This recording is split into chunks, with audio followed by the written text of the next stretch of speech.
Hello. This is Lou Vanetti reporting live from KJRX. I don't know if anyone out there can hear me or not.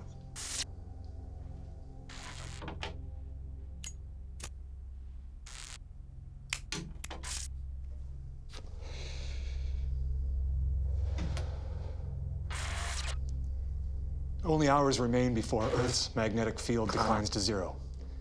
And as most of you know by now, once that occurs, solar radiation will destroy the atmosphere. And God be with us all.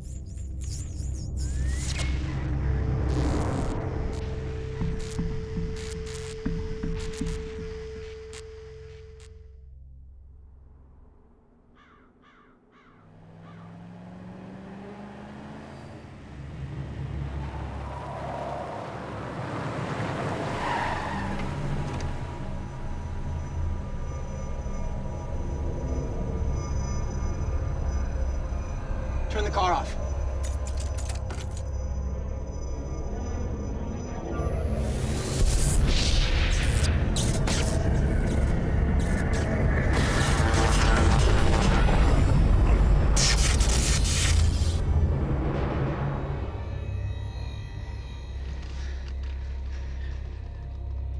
I think it's gone. Start the car.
We'll have to go back.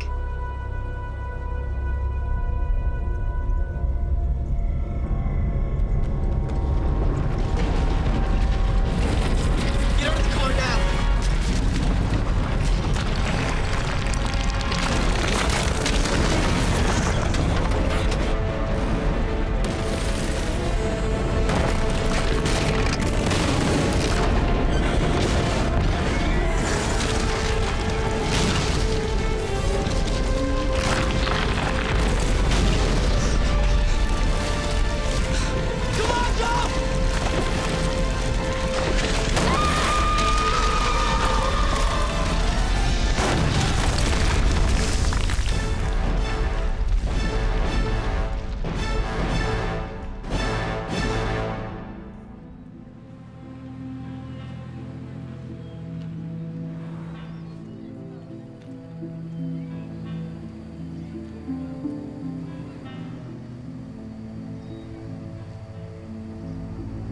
Flights across the globe have been grounded for 24 hours as the comet Copernicus passes Earth. This will be the largest celestial object in recorded history to pass this close and is expected to create a global electromagnetic disturbance. When the comet was first discovered 6 months ago, initial speculation... Good morning. Hey, Miss Penny. Hey, Sid. Zoe, that's Cynthia's order in the fridge over there. So I'm taking the science club on a field trip to watch the comet. I heard. That's very brave of you. You're coming along too, right, Zoe? Yep, Dad is letting me off work early so I can come. Right, Dad? I suppose. Next up, to discuss what unforeseen dangers we may be facing, we are joined now via satellite by our own Dr. James Mayfield. Hey, look who's on TV. Now, Doctor, can you explain why you believe it's possible that the comet could hit us when almost everyone else has predicted it will simply pass us by? Wait a minute, Lou. All I said was that you can't rule it out. I mean, look, having just passed the sun, gases in the comet's icy core will be heating up like a hot spring that could affect the comet's speed and trajectory in ways that we just can't predict. Fascinating. Now, I understand the Storm Hazards Department has sent you to northern Alaska to observe the comet swing by. That's right. We'll be just inside the Arctic Circle, where the comet is expected to pass over at its orbital fulcrum, meaning the closest that will be to Earth. It's a very exciting opportunity for us to observe geomagnetic anomalies in the Earth's magnetic field. Thank you, Doctor. That was local hero astrophysicist Dr. James Mayfield via satellite from Alaska.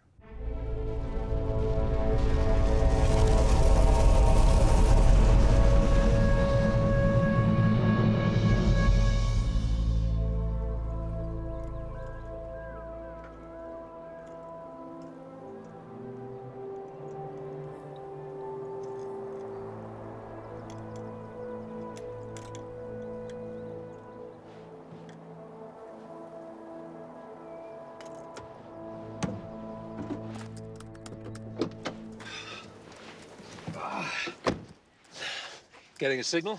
Yep, logging into the satellite. My last 2 Cubans. I'm saving them for a special occasion. That's against the law, you know. Yeah, well, relax, Peter. We're in Alaska. Well, the U.S. trade embargo says that no American citizen can smoke a Cuban cigar anywhere in the world. Okay, we're in. Showtime. We can get 10 years. That's a good point. I better smoke both of them. Hey, Pam, satellite link is up. You should be getting our EM readings. Copy, James. Reading it now.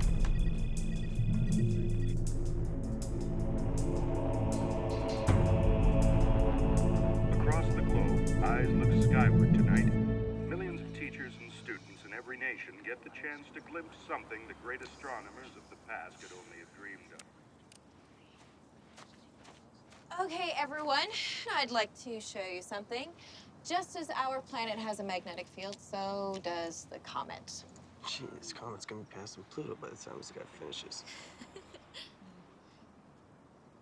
Zoe, could you come up here, please?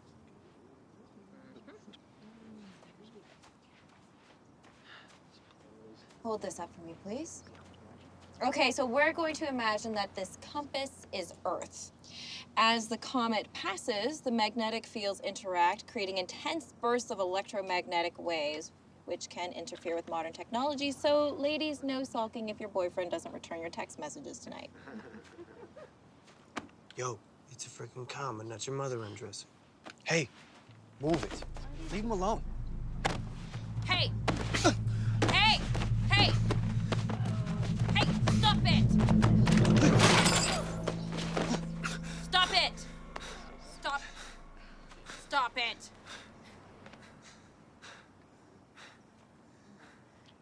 You're both going to be reimbursing the school for the cost of a new telescope. This guy started it, Miss Penny. No, it didn't. He was picking on him. It's Mrs. Mayfield now, and I don't particularly care who started it. You're both paying for a new telescope. I'll be contacting your parents about the exact cost. Bad enough you married my father. Now I can't even get fair treatment in class. Go wait by the washroom, Shane. The data's looking a bit fragmented. Electromagnetic interference is coming on strong. Yeah, our friend Copernicus seems unusually magnetic. Where's my lighter? Viewers are probably experiencing increased interference as Copernicus reaches what's expected to be its closest proximity to Earth. Comet is at orbital fulcrum. Should be passing over your area in just a few minutes. We've just gotten word that the comet has reached This is extraordinary. We'll continue to broadcast throughout this historic event, but it is possible that many of you experiencing these interruptions may lose our signal, and we apologize for that. This is obviously beyond our control. We'll do our best. An electromagnetic storm from the comet is affecting our electricity.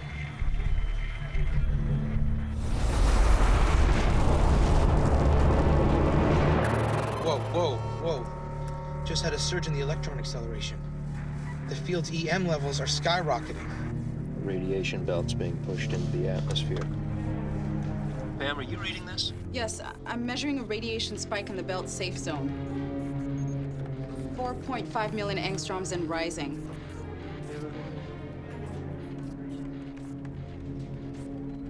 Wait, that's odd. I'm getting a second set of separate readings from the comet.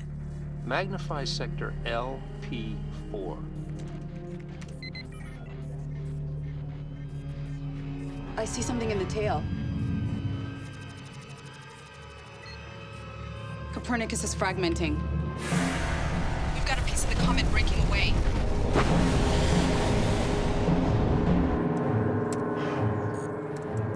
No, we can't see anything. Can you read the fragment specs? Projectile diameter is 300 meters. Velocity at 30 kilometers a second. And what's the trajectory? Descending at 45 degrees.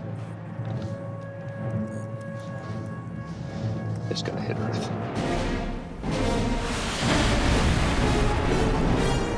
Use the belt electron trajectory to triangulate a point of impact. Working on it.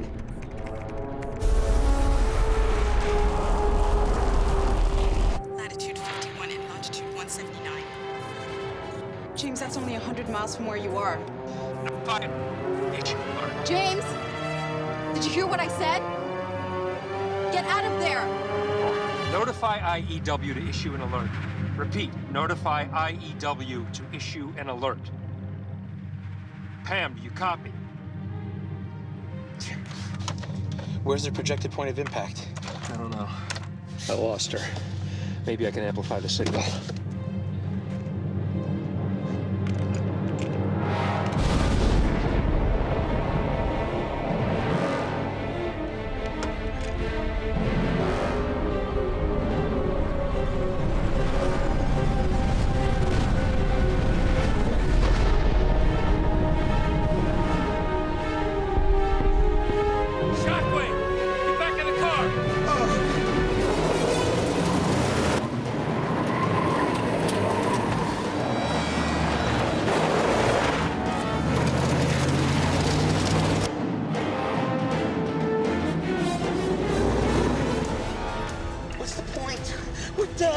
We can't outrun a pyroclastic blast. Avalanche bunker at the bottom of the hill.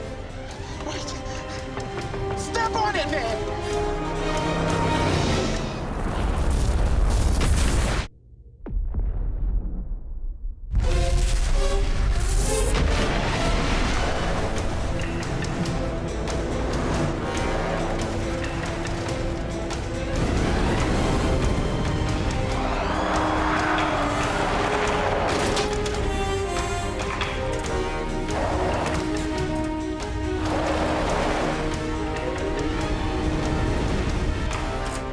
Try uploading the data in case we don't make it.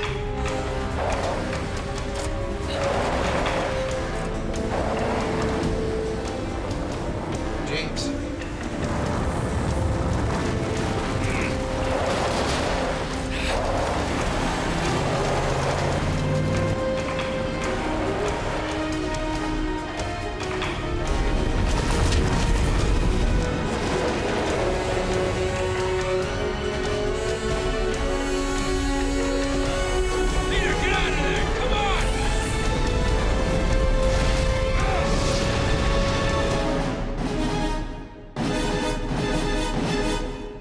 Reports of massive damage and casualties have been coming in from Alaska, northern Canada, and eastern Russia. Communication is still down throughout these affected areas. As the death toll rises, we are getting estimates that as many as 250,000 people may have perished in this history-making disaster. One piece of good news to report, local resident Dr. James Mayfield has miraculously survived the blast despite being within a few hundred miles of ground zero when the comet struck. He is expected to be arriving home today.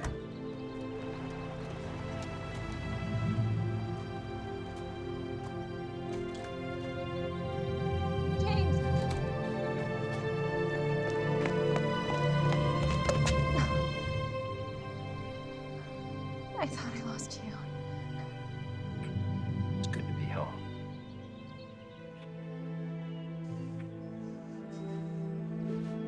Mayfield was one of the few voices raising caution of the Hey, buddy. community is concerned. Hey, Dad. Oh, you okay? Yeah. Welcome home. Who wants coffee? I would love one. Well, I'm sure you guys have lots of science stuff to talk about. So. Whoa, Shane, wait. God, I just got home. Sit down with us. Yeah, I'm kind of tired. I feel like laying down.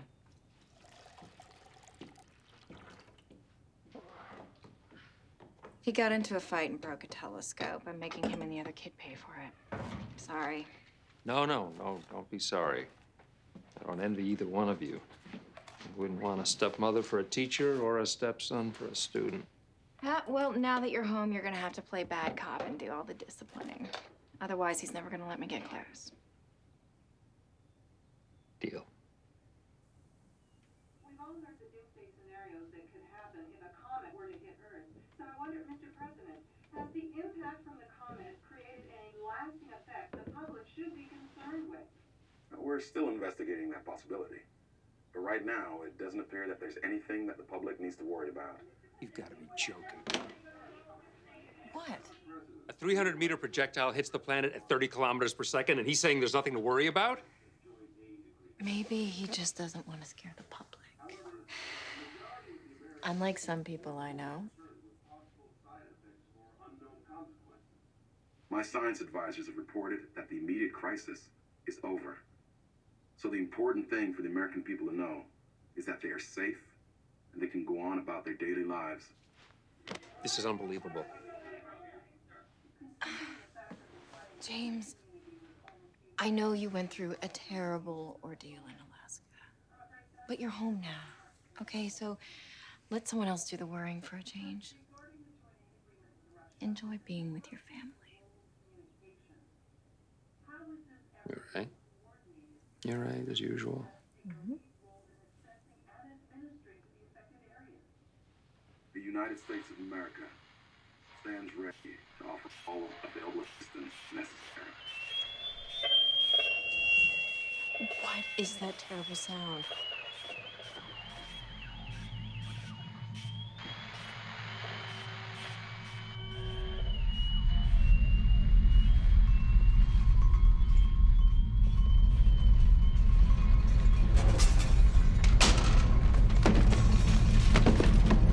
It's an earthquake? Shane, take cover.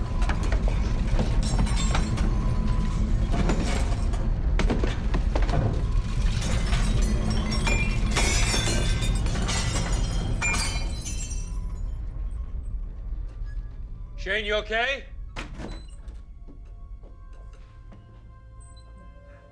Yeah.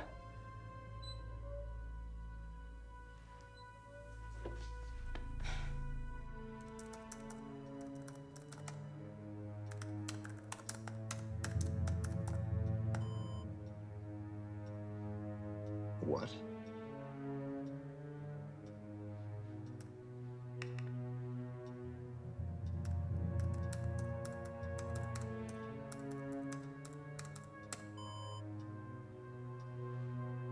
What? What do you mean it's been classified? Just what I said. All the data we collected in Alaska and uploaded to the government has been classified, and neither you nor I have the clearance to access it. In fact, we shouldn't even be talking about this right now. The whole department's under a gag order. That tremor we just had was preceded by some kind of EM disturbance, which could mean that there's been serious damage to the magnetic field. Yeah, I recorded an electromagnetic spike earlier, but I didn't know what caused it. We need the comet data. Who classified it? The administration. Great. Not even a comet hit's immune to political spin. Well, maybe there really was some damage to the field, and they don't want to disclose it to the public. We need to find out. You have reached the office of the President's Science Advisor. Due to extenuating circumstances, this office will not be taking phone calls until further notice.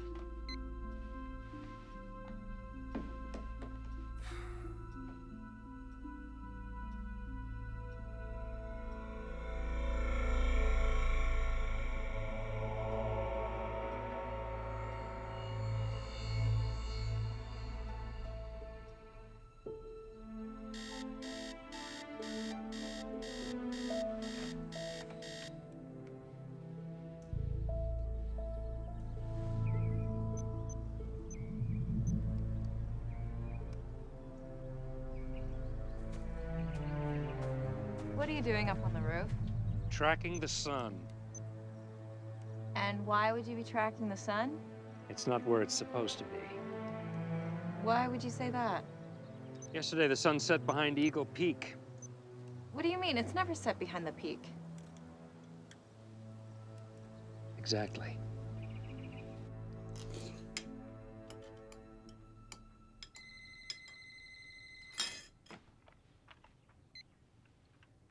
Hello? Hey, is this Shane? Yeah, who's this? Hi, it's Zoe. I was just calling to tell Miss Penny the pastries are ready. Pastries? Yeah, we're donating them for the school's disaster fund drive, so she can pick them up whenever she wants. Okay, yeah, I'll let her know. Okay, Bye. bye. Hi. Zoe just called. The pastries for the fund drive are ready. Yeah, want me to go pick them up for you? That would be great, Shane. Thank you.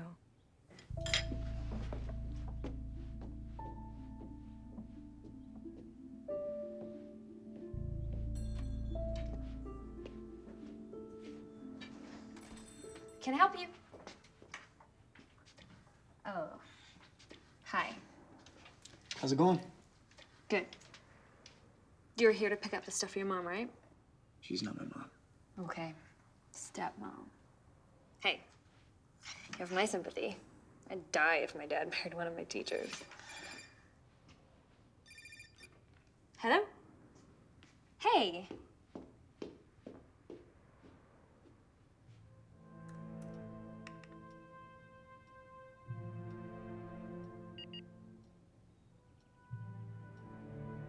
My God, What is it? the sun's 10 degrees off from where it should be this time of year. How could that be?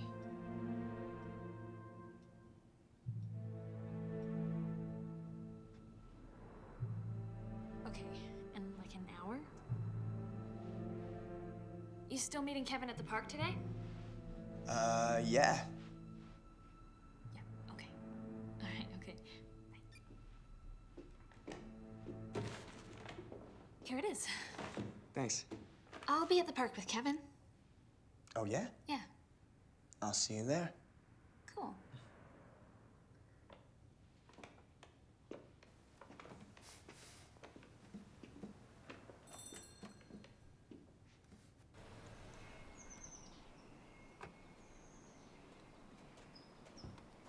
Hey, James. Hey, Lou.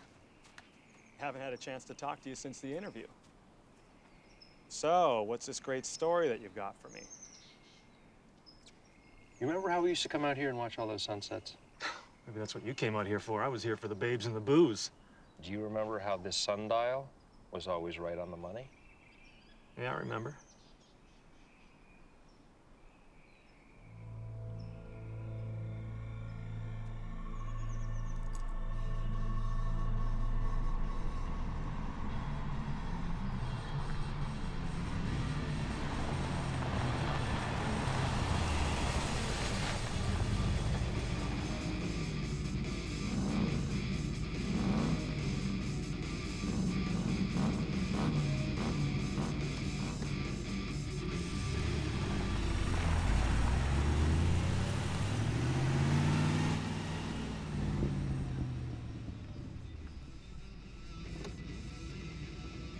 Hi, Shane. Hey, Zoe. What am I, job winner? So Shane, buddy, I got a little problem because of you. You see this car? My dad's making me sell it to pay for the stupid telescope you broke. We broke. And whatever, the point is, I think we can settle this little problem. How's that? Drag race. You and me. You win, I'll pay the $4,000 we owe for the telescope. I win, you pay. Come on, what do you think? Not afraid of getting your ass whooped, are you? You wouldn't win. Ouch! You hear that? Greaser boy thinks he can beat me. Let's do it. Dr. Mayfield says his suspicion was first aroused when he noticed the sun setting behind Eagle Peak. Now, I can tell you from my own experiences of growing up here, the sun has never set behind Eagle Peak before. And then there's our trusty sundial here, which has never been wrong.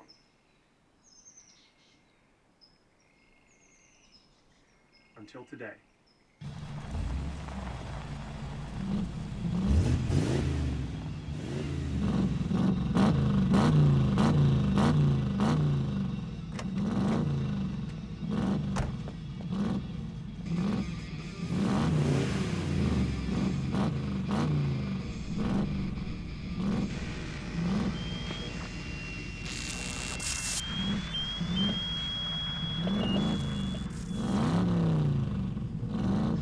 Ready, guys? Hey, set!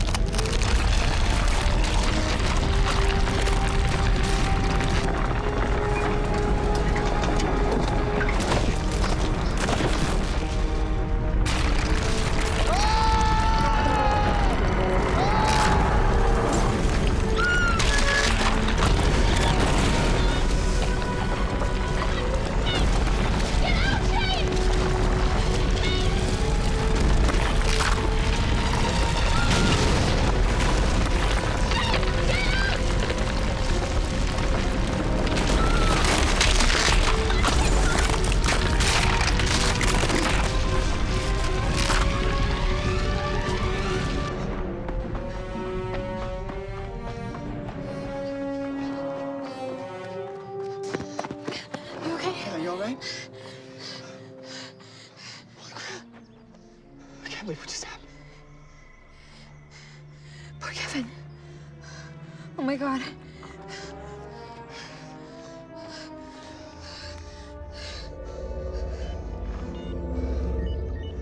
I can't get any reception. What about you?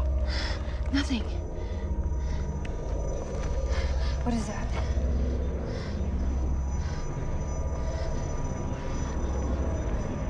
It's like an aurora. Here? I thought those things only happened up north in places like Alaska. Something bad's happening. Dr. Mayfield, what exactly is the problem with an axis tilt changing 10 degrees? I mean, so what if the sun sets 10 minutes later? A shifted axis tilt means the Earth's axis of rotation is out of alignment with its magnetic poles. This could have serious consequences for the Earth's magnetic field, the seismic activity, the electromagnetic interference with communications that we've been experiencing. This could all be just the beginning. The beginning of what? A catastrophic pole reversal. You mean like what happened a million years ago when the North and South poles changed places? That's right. Back to you. Yeah, all right. Right already. James, buddy, we are famous. What are you talking about? You don't know. Know what? Your story caught fire. My report got picked up by all the big networks. Really? Yeah. Look, there is some weird crap going on all over this country the government does not want to talk about, but your theory makes more sense than these alien invasion stories, so the networks picked it up. Good. Maybe it'll force the administration to come clean. Yeah, look, any more earth-shattering developments? I'm your man, right? See you, Lou. I'm your man, right? See you, Lou. I'm your man.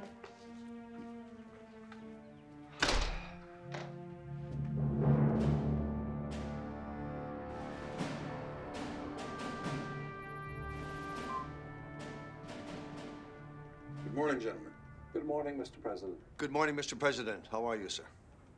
Who leaked the axis tilts to the press? Dr. James Mayfield, sir. Mayfield. That's your son, isn't it, General? Yes, sir.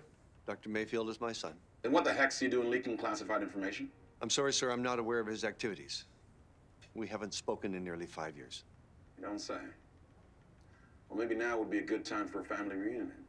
Because if you can't put a muzzle on him, we will. What exactly was his involvement with this? Our Storm Hazard Research Department contracted Dr. Mayfield to monitor the comet's effect on the radiation belts. So wasn't this guy under the same gag order as everyone else? Yes, sir, and his research was classified. But to be honest, sir, the data he updated could not have revealed an axis tilt as it was collected prior to the comet hit. Don't argue semantics with me, Doctor. A gag order is a gag order. I don't need 400 phone calls coming into the White House every hour about a pole reversal. That's not going to happen. It's not going to happen. Right, Dr. Ellman? Well, it's a preposterous thought, Mr. President. The consensus is that the Earth's axis will slowly fall back into place as it rotates. Glad to hear. However, this sort of doomsday hysteria is exactly why we need to keep the public in the dark right now. Your son. Sir? Is he smart? Yes, sir. How smart is he? Too smart for his own good, sir. That's what it sounds like. You better bring him in. Yes, sir.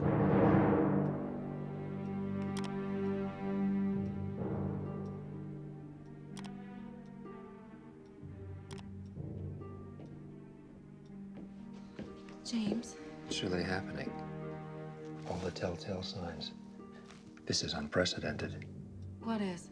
The pole reversal. Shane didn't come home last night. Are you sure? Yeah, his car isn't here, his bed hasn't been slept in, and I can't reach him on his cell. You said he was going to the park last night. Oh my God, I just heard on the radio the park was ripped apart by a major earthquake last night. Let's go.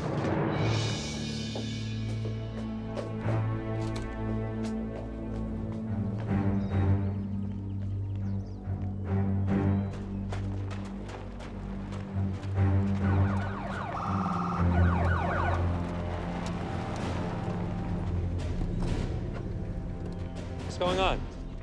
Dr. Mayfield, we need you to come with us to the airbase, sir. Base? For what? I don't know, sir. But we have an executive order to take you to the base.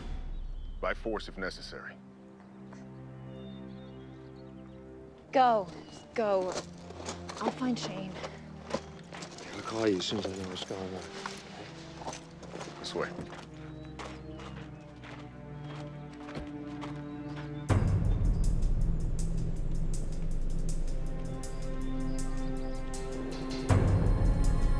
Anything? Nothing.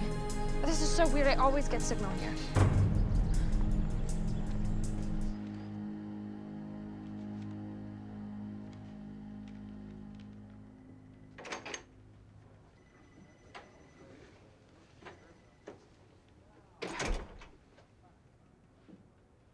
Hey, Dad. James. Should have known you were behind this. Long time no see. 5 years, not so long. I guess it just seemed long to me. Did you get my birthday card? I did. Thank you. Very considerate. How's your son? Must be getting awfully big by now. Yes, he is. You probably wouldn't even recognize him. Probably not. Have a seat, James.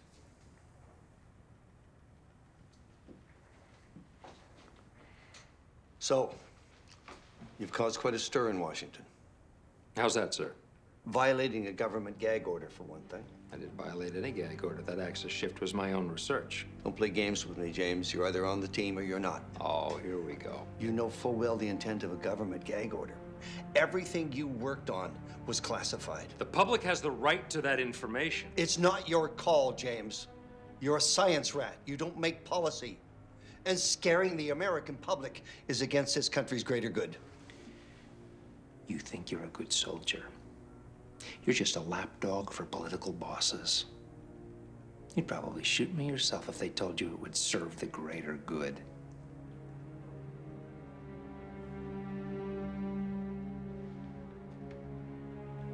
What am I doing here?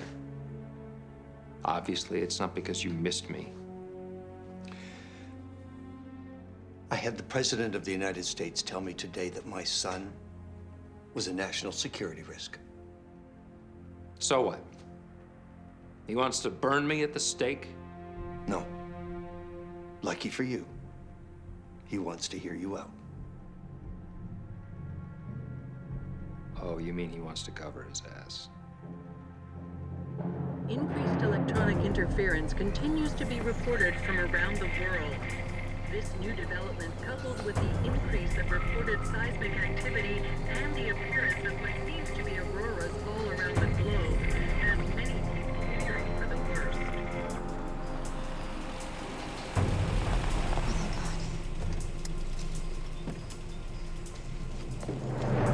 You guys okay? happened? Where's your car? This thin skin is the Earth's crust. Spinning liquid in the core is the engine which generates our protective magnetic field. Dr. Mayfield, we didn't bring you here for a geology class. The shift in the axis tilt caused slippage of the crust around the core. Consequently, the Earth is now out of alignment with its magnetic field, and the misaligned crust is causing increased seismic activity. Yes, we're aware of all that. We just want to hear specific evidence pertaining to your far-fetched notion of a pole reversal. I assume you're aware of beached whales, birds migrating in the wrong direction, bees swarming? Yes, creatures realigned with the magnetic field for navigation were confused, a short-lived result of the comet's temporary distortion of the magnetic field. Answer me this then, Dr. Ellman. Why are polar auroras suddenly appearing in places they shouldn't? Again, temporary distortion of the magnetic field. It's similar to what occurs when there's a bad solar storm. What are we talking about here, gentlemen? Aurora borealis? Auroras normally occur when the Earth's poles attract solar particles. The fact that so many polar auroras are appearing elsewhere indicates that new magnetic poles are developing. I saw a polar aurora here last night. We are now sitting on a magnetic pole, which explains all the electromagnetic interference and the seismic activity we've been having. Dr. Mayfield, many strange anomalies have occurred in modern times without catastrophic consequence. These fields are like rubber bands. They bend and stretch and thin, but inevitably, they always return to their original state. Only this time, Dr. Ellman, the rubber band has snapped. Mr. President, the mini poles indicate a geomagnetic reversal has started. As the north and south poles disintegrate, the magnetic field they support will collapse. Static discharges will create electromagnetic shock waves, which will fry everything electronic. We will be thrown back into the Stone Age. The north and south poles will disappear, re-emerging at opposite ends of the globe, by which point our protective magnetic shield will be completely gone, exposing us to cosmic rays, which will incinerate the planet, just like what happened on Mars. Dr. Mayfield, must we be so melodramatic? This is real science, Mr. President. This planet has seen many geomagnetic reversals, just not since we've been here. As a man of science, I'm sure you can appreciate the need for thoughtful, rational discussion.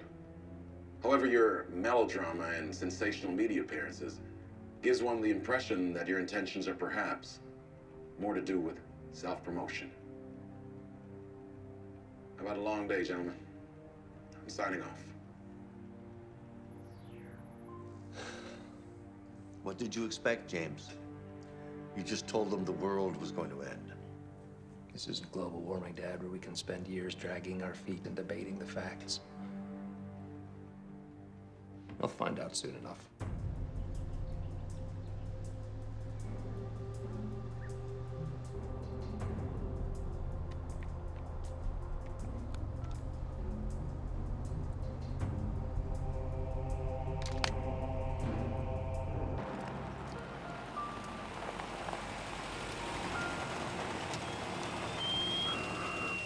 Wait. That's the same sound I heard just before the quake last night.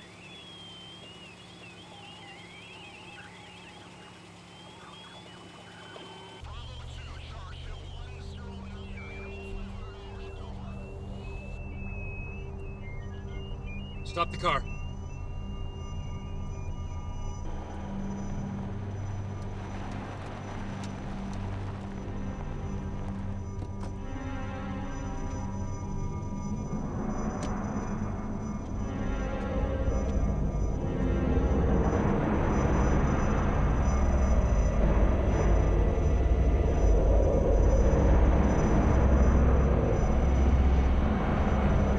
Turn off the car.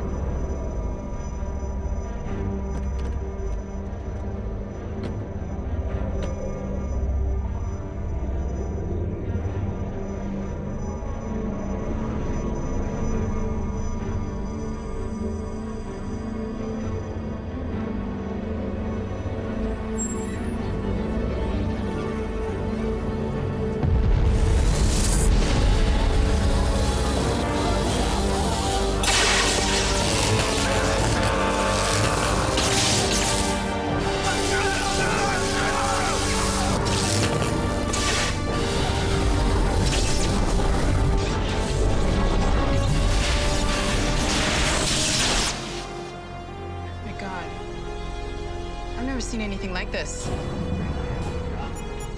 Save your data, everybody.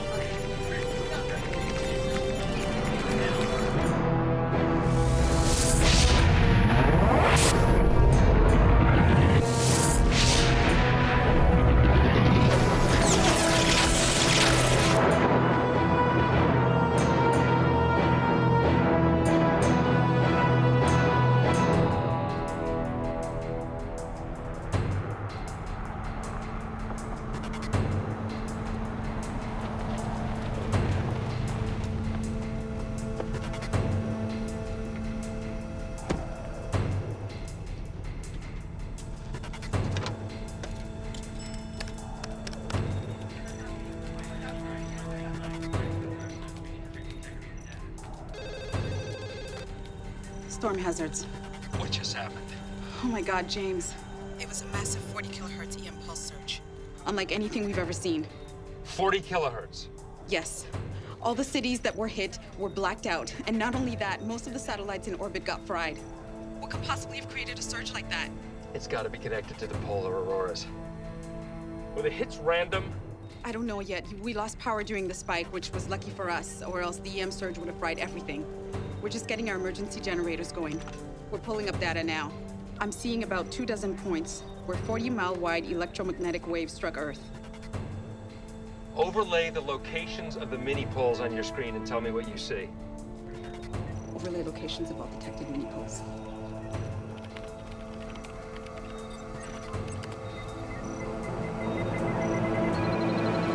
Oh my God. All the hit areas are where the mini-poles are. And that's it. The solar particles attracted by the poles are building up massive electrostatic discharges. Bam! Your office has to tell all those hit areas to evacuate, including Lindenville. The discharges are going to get much stronger as the field fails. It's going to be hard to issue an alert with a global blackout, but we'll certainly do our best.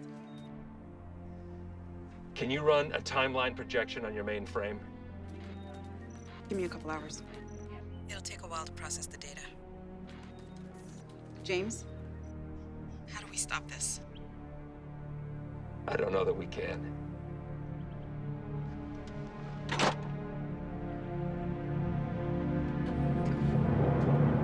We just had the first worldwide blackout in history.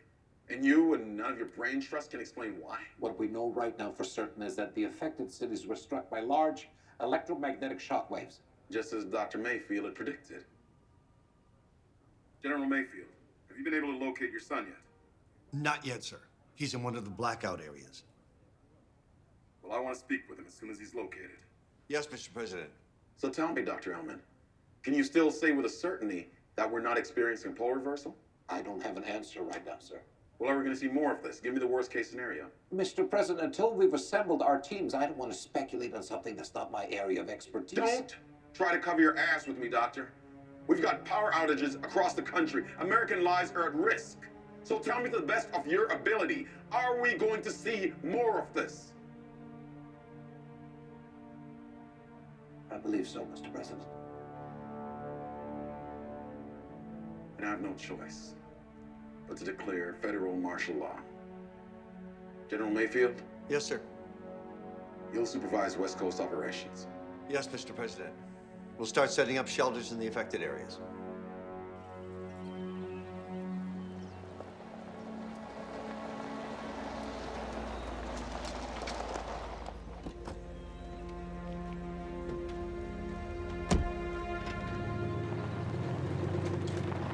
James, thank God. Did you find Shane? Yeah, he was at the park. I've been trying to call you. I know, cell phones are useless. Only landlines are working. Where is he? He's in the kitchen, but one of the kids he was with last night was killed in the earthquake. Oh, no. What's going on? There's no power, and I saw an EM wave in the sky. It's bad. We're going to have to get out of Lindenville.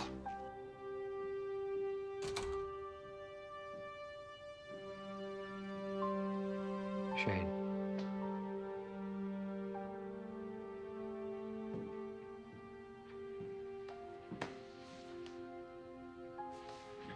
Okay. What's happening, Dad? Is the world falling apart? No. Just going through a rough patch.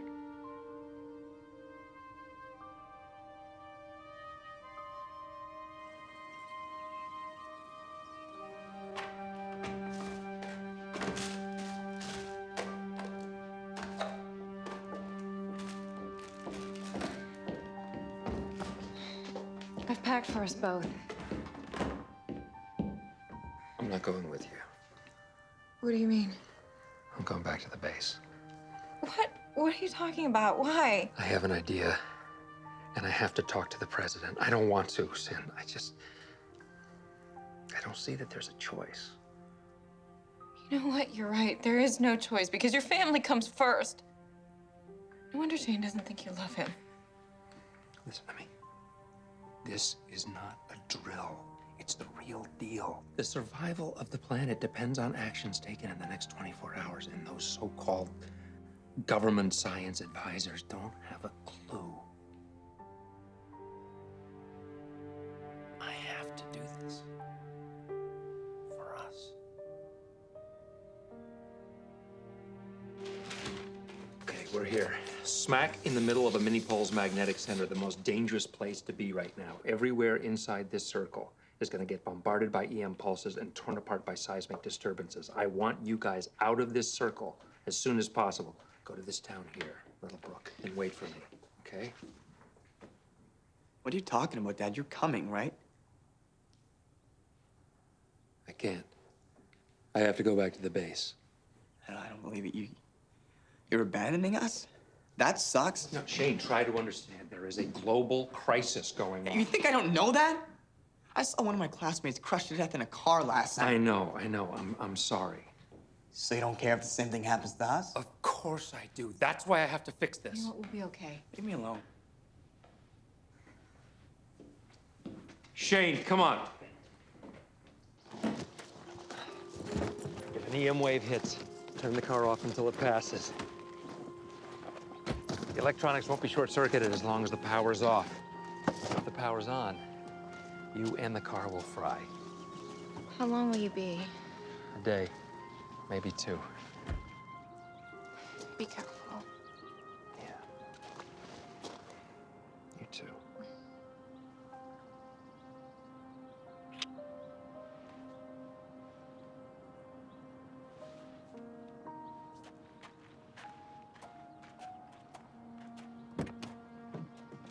Shane?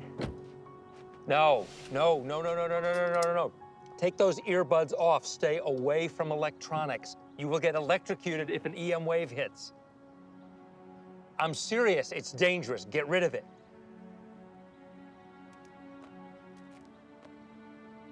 I'll see you soon. Hey. I love you.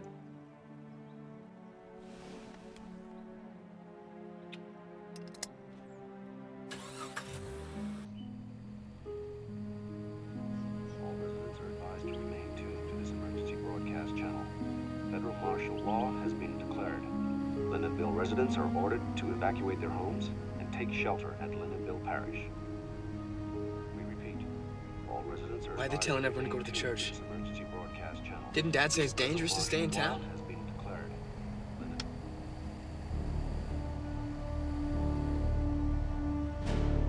Oh, what's this?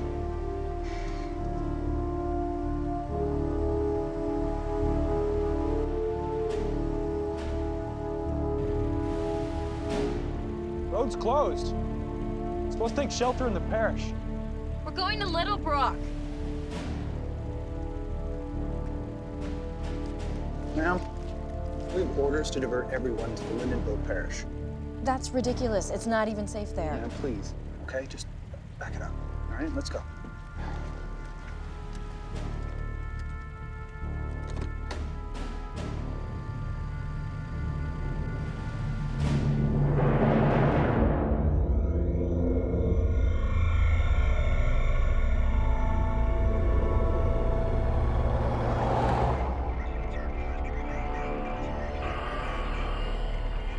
Come on.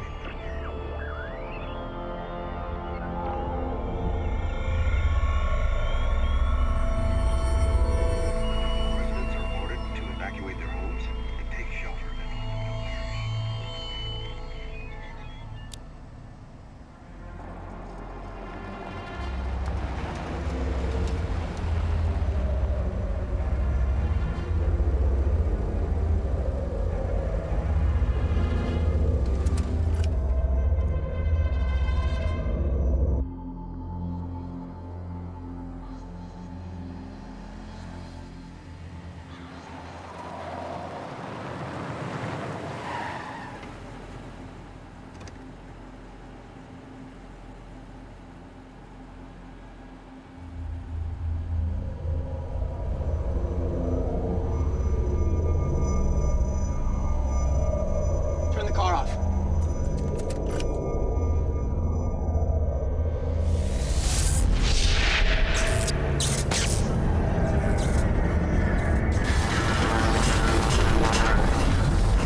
It's gone. Start the car.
Damn it. We'll have to go back.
We need to evacuate everyone from the mini-pole sites. Evacuate? We just started rounding up people for the shelters. No. You can't do that. The plasma charges building up from the pole reversal are escaping through the mini-poles. This whole area is going to get hit worse and worse as the field fails. All right. I'll notify the soldiers, but communications have been spotty. What about the president? You still able to contact him? Yeah, the emergency hotline's holding up. Good. I've got a crazy idea. I need to access Storm Hazard's mainframe. Oh, follow me.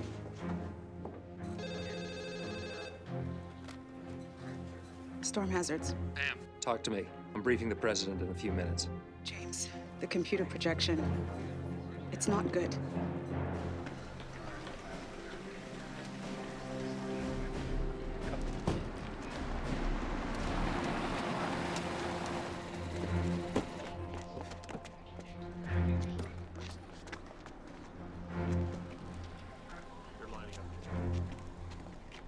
I need to see whoever's in charge.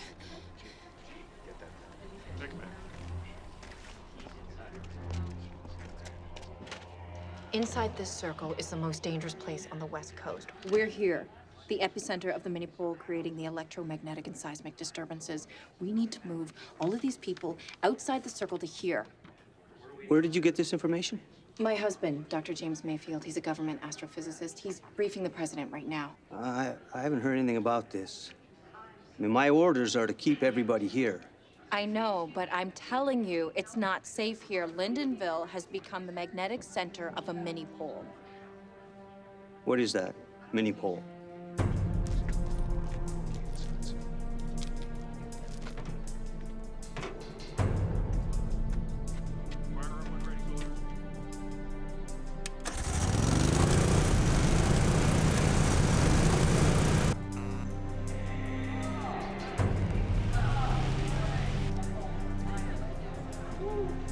No. Turn the power off. The electricity will attract the next EM pulse. You have to shut the generator down. Shut it down. I don't think so. You're not listening to me. We're in danger here. Ma'am, federal martial law has been declared. I can't just move hundreds of people because you show me some map with a circle drawn on it. You know what? Call General Mayfield. He'll vouch for everything I just said.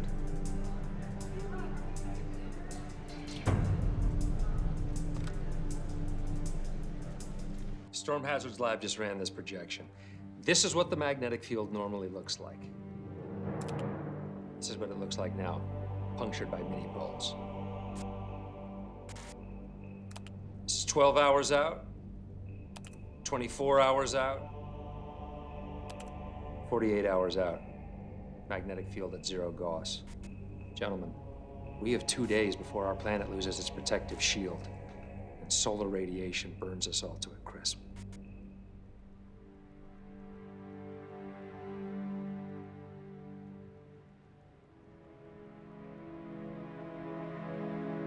Anyone here take issue with Dr. Mayfield's projections? No, sir. No, sir. All right, then. So who's got a game plan to stop this pole reversal? All right, this is the way I see it. What if we detonate a nuclear explosion of a magnitude equal to that with which the comet fragment hit Earth in the opposing hemisphere so that it pushes back with equal force? Are you crazy? How do we know it wouldn't make things worse? What about fallout? Fallout? The pole reversal completes in 48 hours, and then it is bye-bye planet. Does anybody else have a better idea?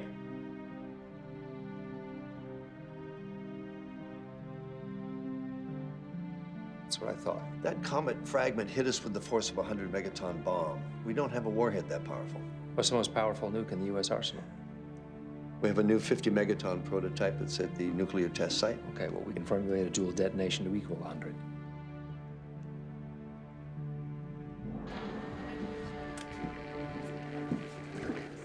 And? We can't get through to the general. Our communications are down. Well, we can't just leave these people here. This place is a ticking time bomb. I suggest you find a cot and you chill.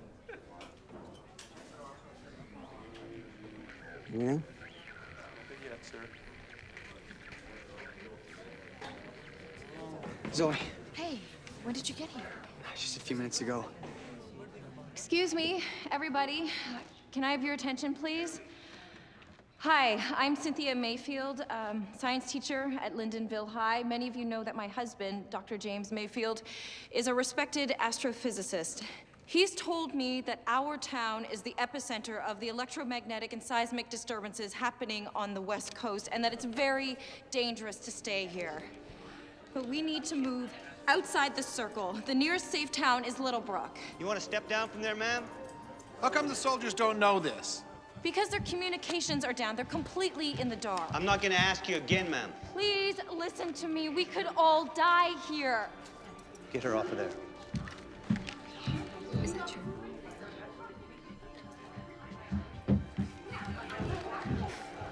If you open your mouth about this to anyone again, you will be arrested.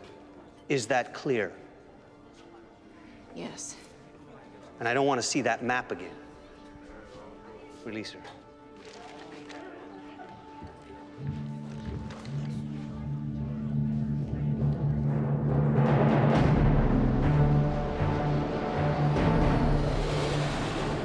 James, you'll be happy to know that the bomber is on its way. And 2 50 megaton warheads will launch at 1600 hours.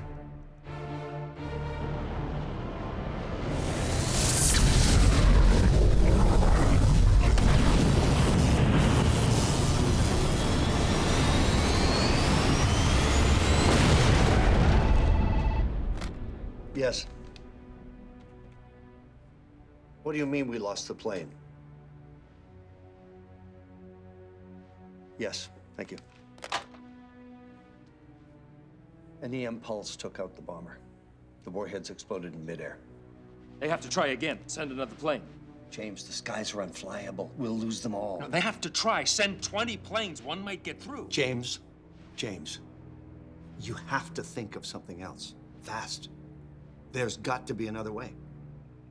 We've got to get out of here. Look, why would the soldiers keep us here if it isn't safe?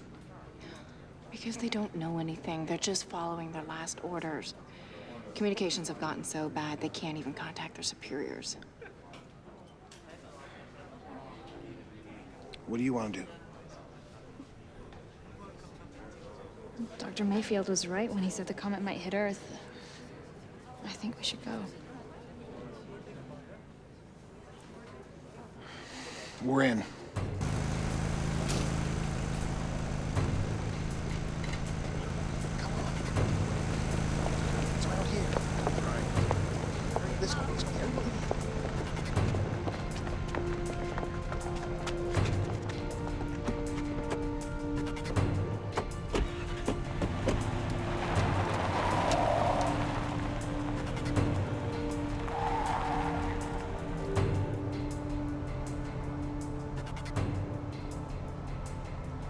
Those poor people, I feel so bad leaving them. You did everything you could, Sin. Gentlemen, I have a new plan that just might work. We're going to detonate at the bottom of the ocean, the Mariana Trench, the deepest point in the Earth's crust. Dr. Elman? Yes, the ocean crust is thin enough that the blast could go right through to the lithosphere, and yes, it could conceivably push the planet back into alignment. The Mariana Trench is over 36,000 feet deep, Doctor. How do you plan on getting there? Submarine. Unfortunately, Doctor, we don't have any that are operational. What do you mean you don't have any that are operational? EM interference crippled the onboard computers that control the nuclear reactors. Are you telling me there's not a single sub out there? That's right. That's not exactly true, General. The Russians have an old diesel screw they still train on. She isn't pretty, but she's running. She's on the West Coast for an international training exercise.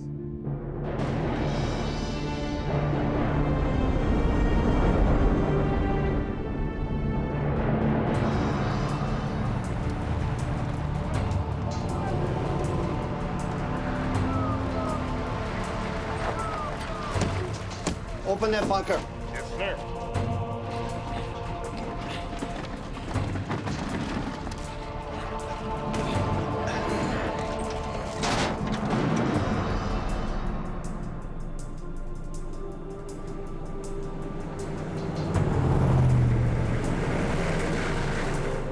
Broadcast channel.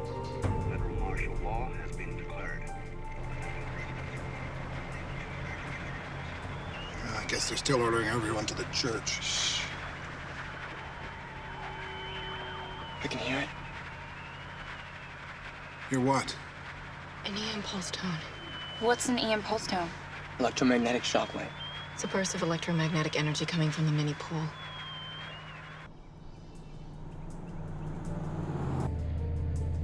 That sub should be in the harbor by now.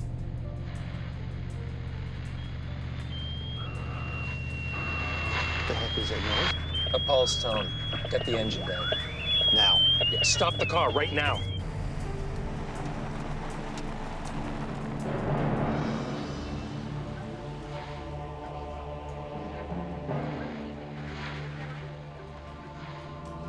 Bravo 4, Bravo 4.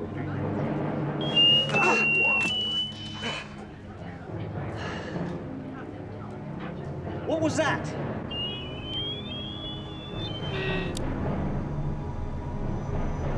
There it is.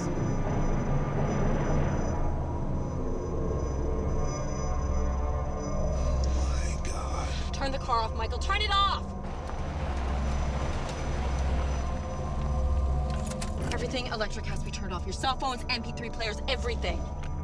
Get rid of your watch, Michael.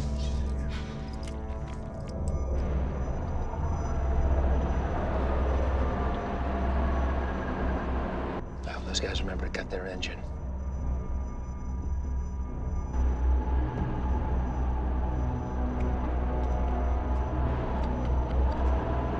Cut your engine!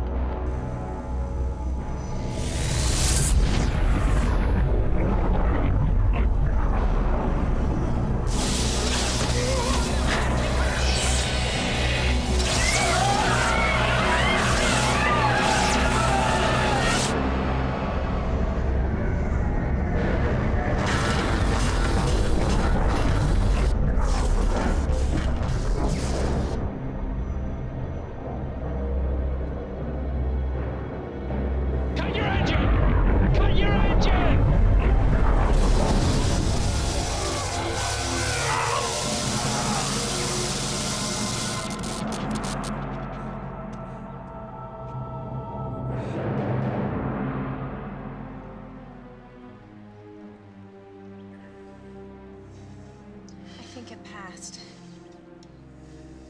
Michael, what's wrong? Dad? Are you okay? Can you drive? Sure.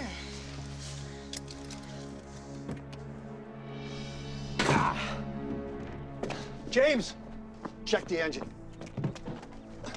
We've got no time to waste.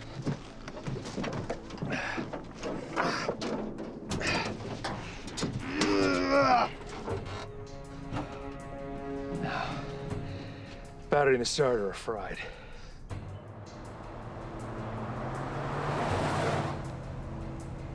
Looks like we're maybe an hour away from getting out of the circle. We need to get my father to a hospital. What's wrong? He has a pacemaker. I think the storm shorted it out. Oh, God.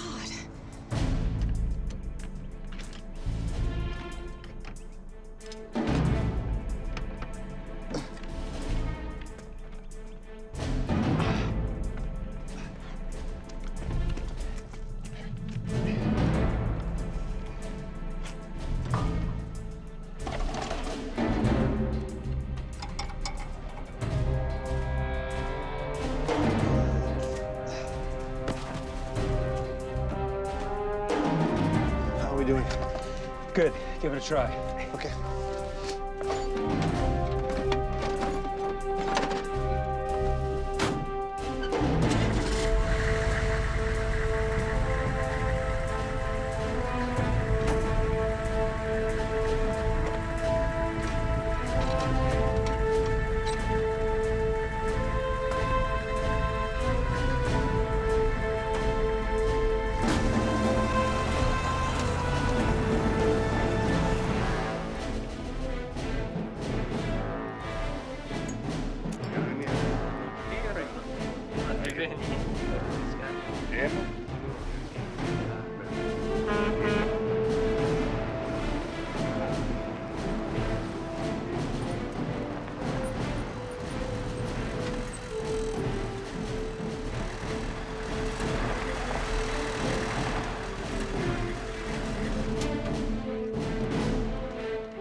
It is an honor, General Mayfield. Captain Yolenkov, this is Dr. James Mayfield. Captain? I see the resemblance. There are 2 warheads in the back of that truck. Did you сюда?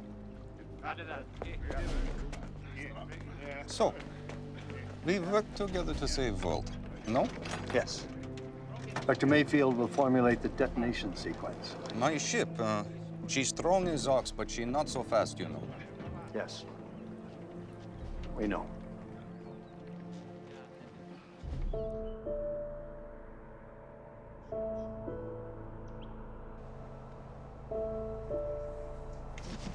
The closest town is in Clarksville. We passed it a few minutes ago. Maybe they have a hospital. No, don't go back. I'm okay. Just get out of the circle.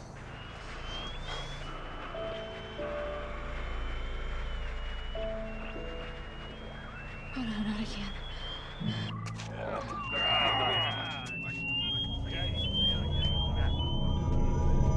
We've got to get out of here fast.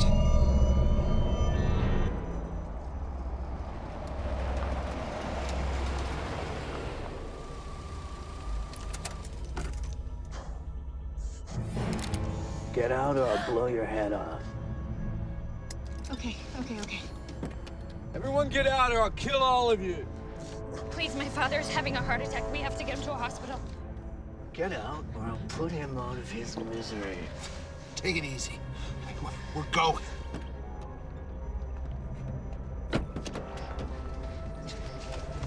Get out.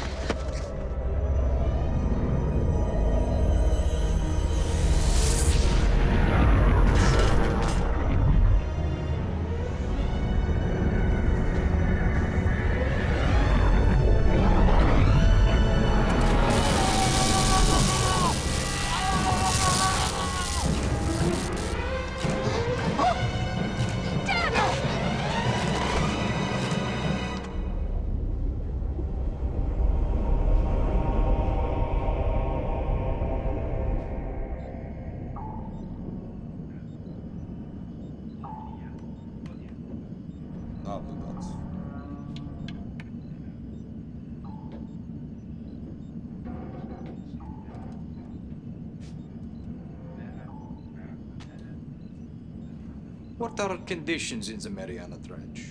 Expect seismic activity like nothing you've ever seen. You should warn your crew that the steam vents will be heating up the ocean, causing violent current shifts. All this from rock hitting Earth? Well, technically the comet fragment was made of ice, but yes. So tell me, Dr. Mayfield, you plan to detonate these bombs at one time? No, not exactly. In order to get a 100-megaton explosion, I need to formulate a detonation sequence just milliseconds apart. You know, of course, that this vessel cannot outrun such a shockwave. We know. Your crew, Captain. Do they know? They have volunteered for this mission in order to save their families.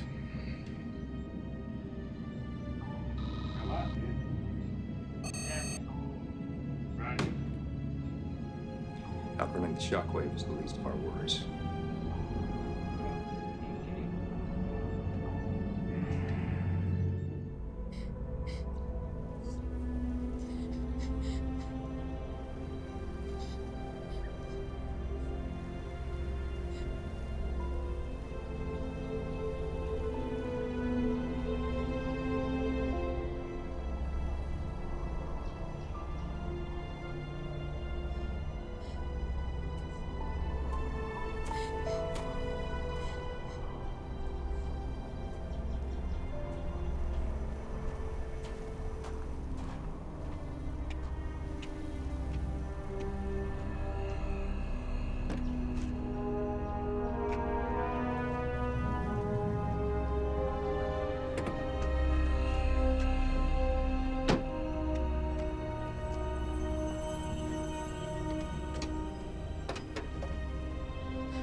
It's fried, Shane.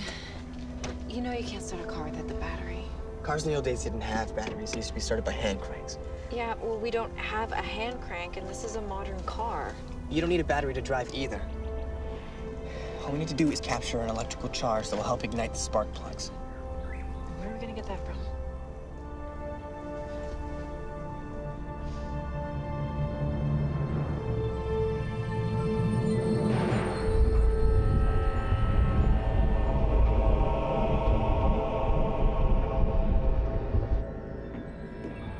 Have you ever seen anything like this? No one has. We're witnessing a geological event that hasn't happened on this scale in millions of years. What creates such hell? Massive tectonic movements. How will this affect the mission? Well, it makes it nearly impossible.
Что-то повреждения!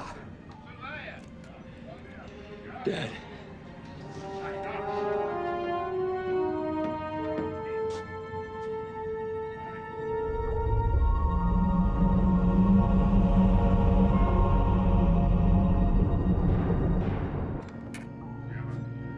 Dad.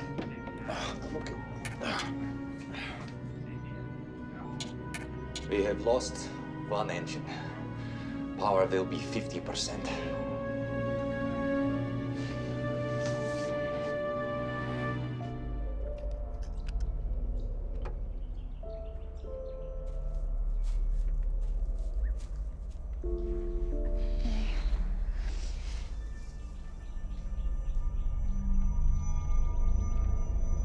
Can Shane really do what he says he's doing? All I know is Shane loves working with cars. He's the biggest greaser at our school.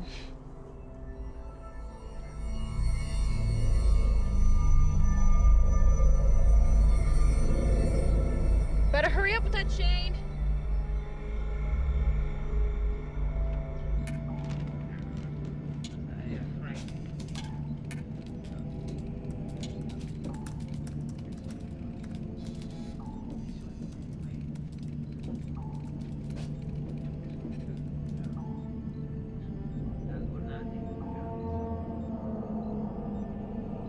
One 100 meters from bottom.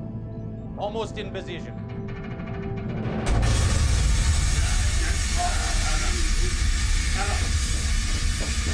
Thank you.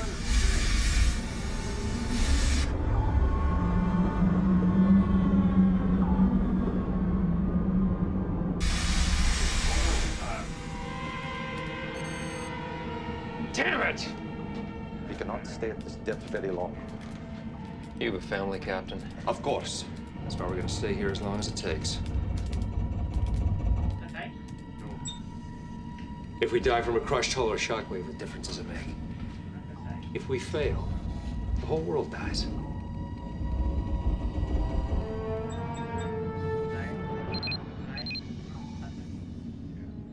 This is it. We're on. Okay, I've got to set the timers on the warheads. Alpha Dr. Mayfield, Bacolno to a Starpide. Here it comes. Just about done. I don't think I should be holding this anymore. Almost there.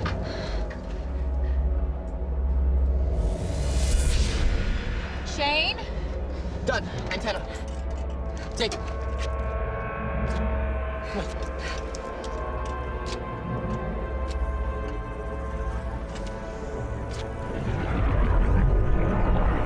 We need to move away, Shane. Shane, come on. Let's go!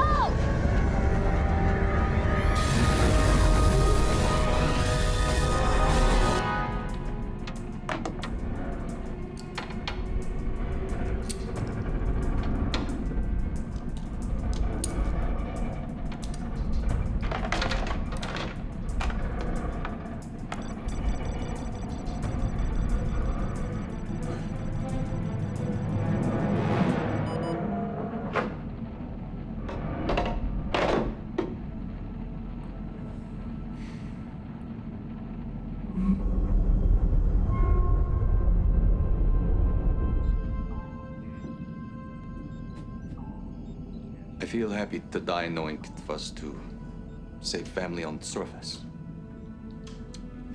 But I am sad that you must die with your son. Until a few days ago, I hadn't seen James in 5 years. So, We're on.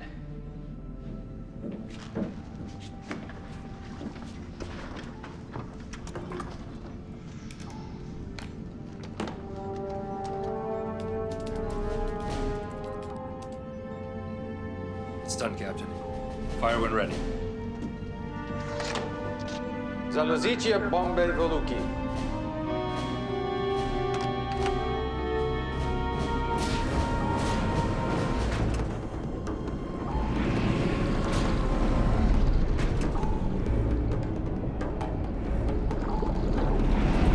obratną stорону. Максимальная скорость. It will be impossible to outrun the shockwave with one engine, but at least we die trying.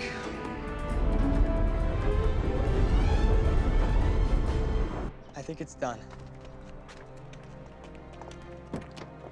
We just have to pray that one static charge has been trapped in the cylinder.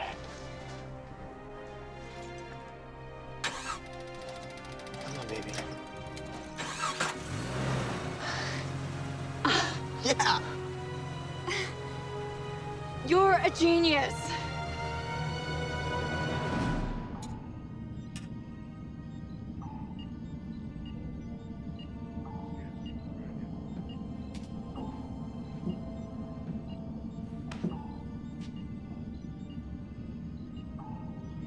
We've got the greatest show on Earth here, Dad.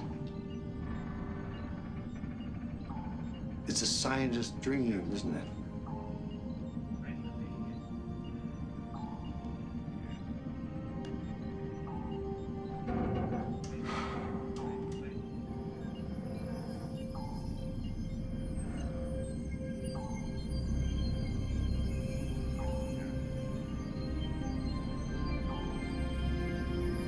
Captain.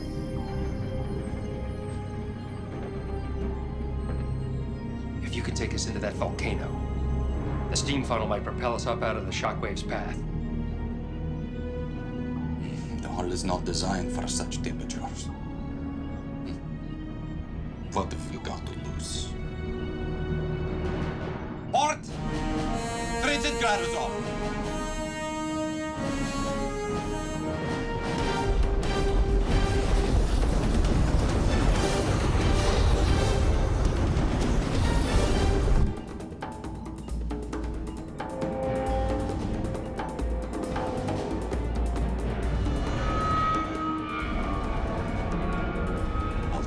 Is rising. The heat is expanding the metal.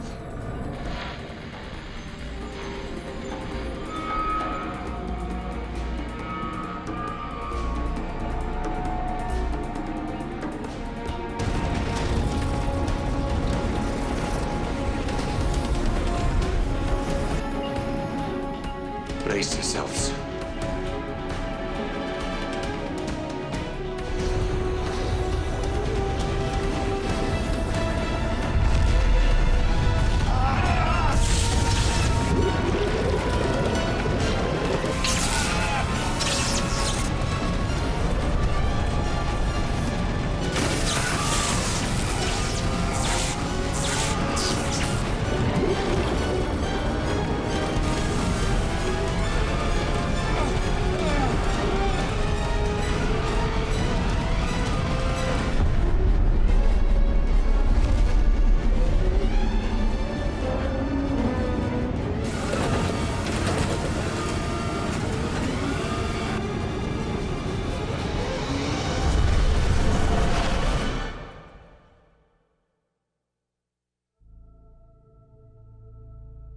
Thanks to unprecedented cooperation between nations, we have survived the most catastrophic event to ever threaten our existence.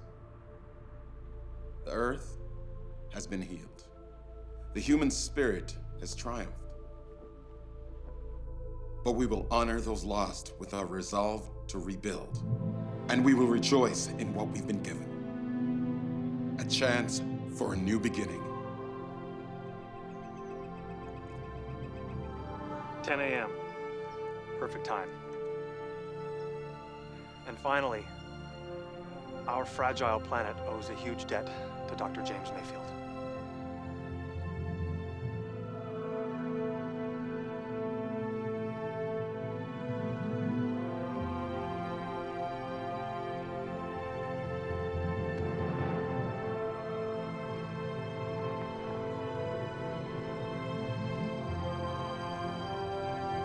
He's here.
hive is humming.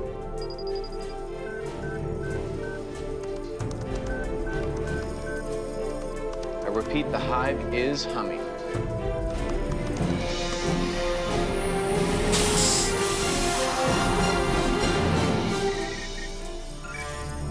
Control, we have confirmed cloud formation.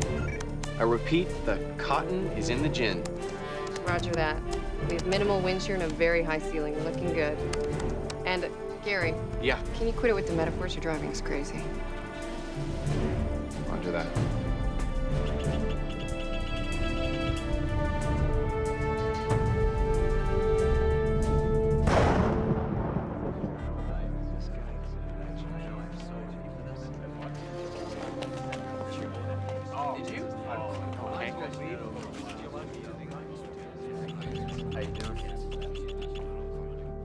Would you describe your writing as based on science or apocalyptic sensation? I do think that the whole science community is missing the big picture. But apocalyptic, well, maybe a little. Then again, that's what sells these days, doesn't it? Please remind me to write a book that more women would be interested in. Something about relationships or dogs or both. Can we just finish up? I'm starved. And I'd like to get my nails done before that TV interview tonight. I'm the one being interviewed, not you. What time is it? 6, why? No reason. Why? I've got a date. We just got here. Plenty of time. Remember the coffee barista who served us a couple of really nice cappuccinos? Charlie. I'm just kidding. She's an old colleague of mine. Here, I find it hard to believe. Me too. Mr. Price, I've read all your novels. I'm sorry to hear that. Well, me too. I've thought about this a lot, and in all your sensationalistic writings, I've come to find that you're just as big a hypocrite as the scientific and government establishment that you seek so often to condemn. Really? How so? Do you think the solutions offered by any of the characters to any of the disasters in your book are any better than what's being tried right now? I mean, would they actually work? I don't know. I'm not a scientist. I'm a writer who's blessed with the luxury of dreaming up disasters. I will leave the solutions to the lab rats. Yeah, but I read that you were once a lab rat yourself, that you left the scientific community, right? Who do I make this out to?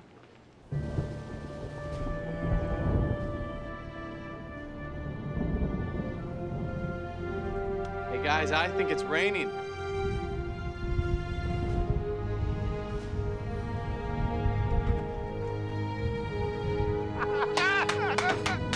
Yes! Woo! It is raining. You did it, Joe.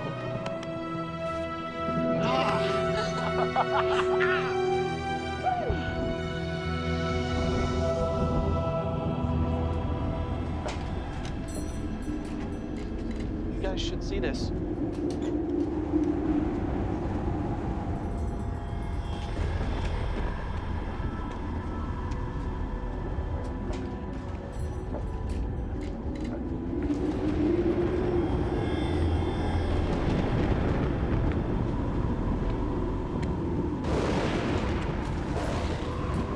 You don't see that every day.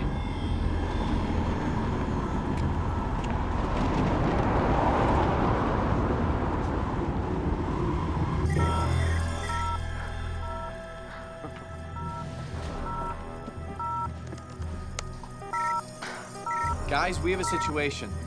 14 miles due east of here in the town of Harrisford.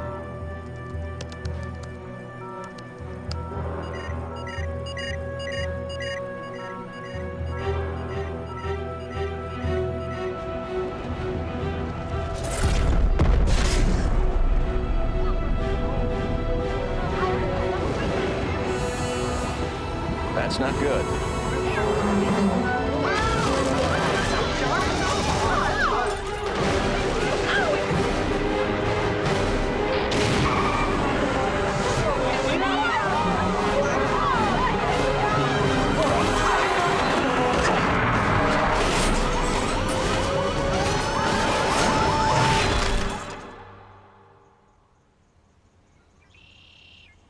What's taking you so long?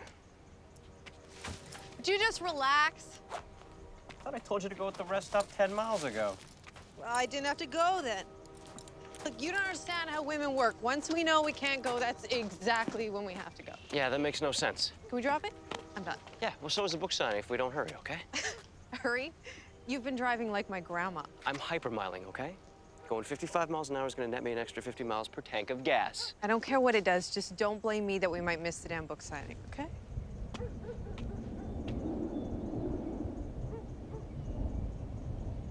Hello? Our assignment was a day in the life of Charlie Price. A day, not 10 minutes, not an hour, a day. Did you see that? Did you see those clouds? Those aren't normal. I'm getting the camera. What are you talking about? You didn't see it?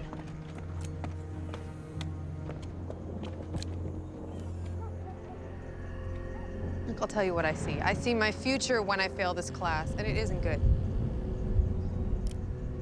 It's gone. So, let's go.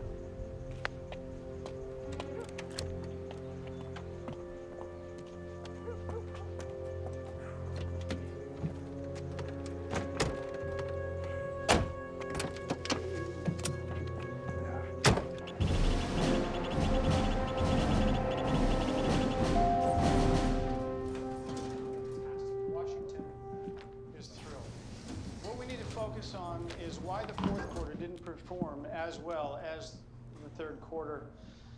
Excuse me one moment, ladies and gentlemen.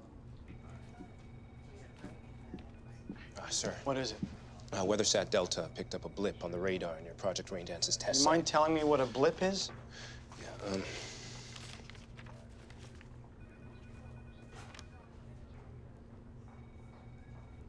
It's a storm. That's what Raindance is supposed to do. The Raindance is close to 14 miles away from this.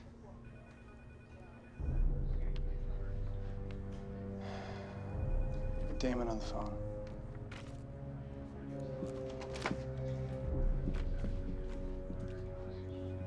Sorry about that, ladies and gentlemen. Where was I?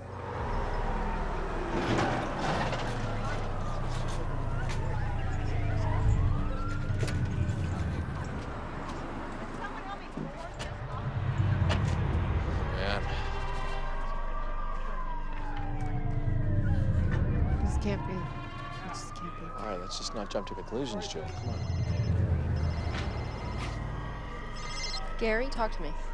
I've gone over all the data, Joe. It makes no sense. Radar, thermals. Yes, of course. ULF scans, infrared. I'm telling you, we didn't pick up on anything until after it hit. So what then? I don't know. The computers aren't telling me anything. Something happened here. Keep looking. Yeah, I'm looking. I'm looking. Widen your search. The data doesn't point to us. Well, let's hope not. Sure you're okay? I'm fine. Really? I'm fine. They just want to take a look at you. The cut looks pretty bad. If you think I'm gonna let one Guys, of these put a gag in her mouth. She doesn't know what she's talking about. I'll meet you there.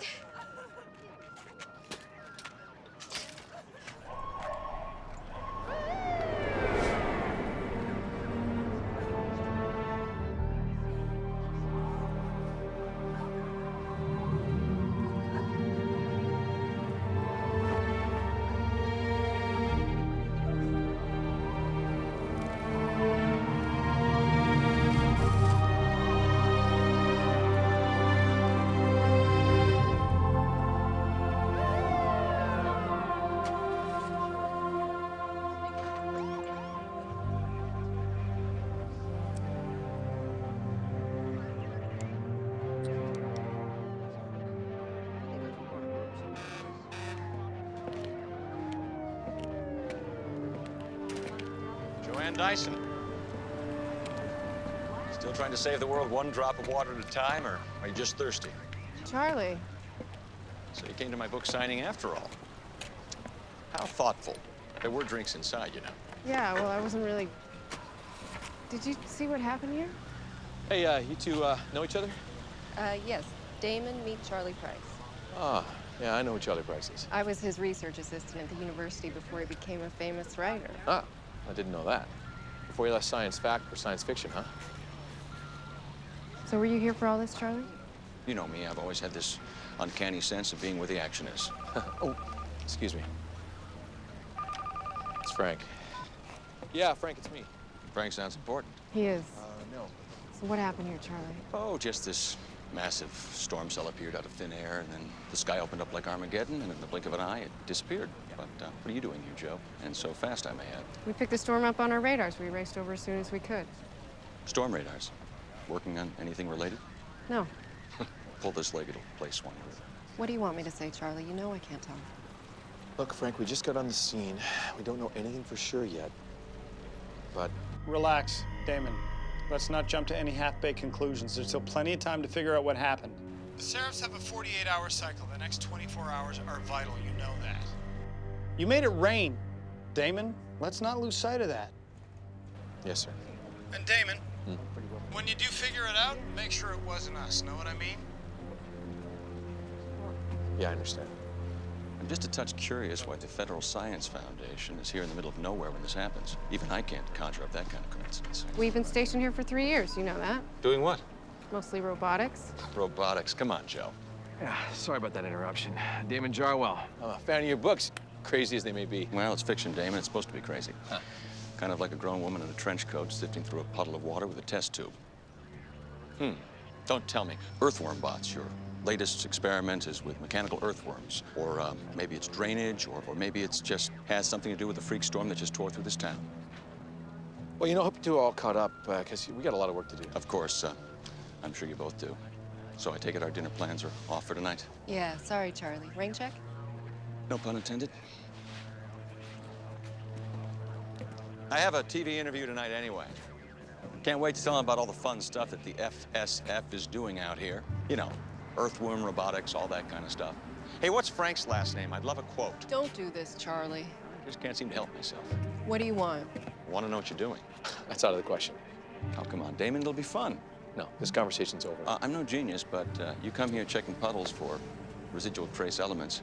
I bet if I took my own sample, I could find some heavy oxygen, maybe some elevated nitrogen levels. Or maybe I'd just find some antidepressants. Trying to make everybody feel good about the economy these days, are we? Careful, Charlie. You're smacking a hornet's nest on this one. That is a terrible analogy. It's the truth. Is it? People died here. This isn't going away. I'll make sure of that. Just excuse us for a second. Look, Damon, I know Charlie. He's a dog with a bone. Yeah? Well, I'll bury him in that bone if I have to. This is our entire careers, Joe. Exactly. Forget the science community. The news will eat up anything he finds out on his own. We need to control the situation. The only way to do that is to keep him close. So, what's the verdict?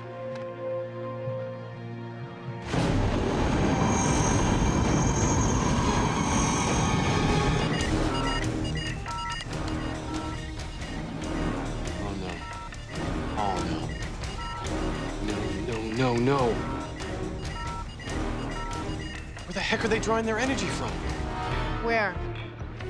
Another storm cell formed. So we're storm chasers now, huh? Just get in the car.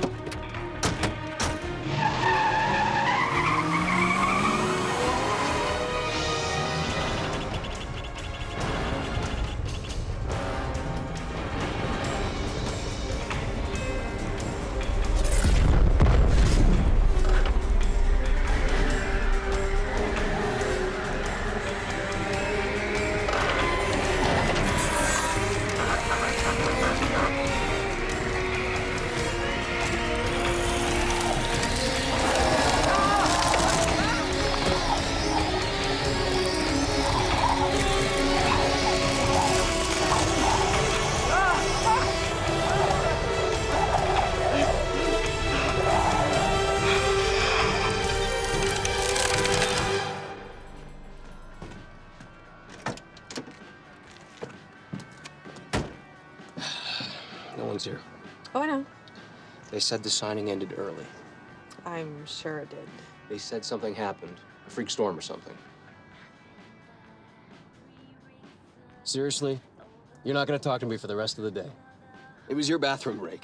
What? It was your lame, hyper gassy thingy. Whatever. You're so immature. Sure there are plenty of bathrooms around. Do you have to go? Nope. Yep. So what now? Well, Miss Charlie at the book signing. We could go to the TV station, wait for him there. Plan? Yeah, fine. You know, maybe this has something to do with those crazy clouds we filmed. Something happened here, Ashley. Yeah, it's called weather. It happens in a lot of places, I hear.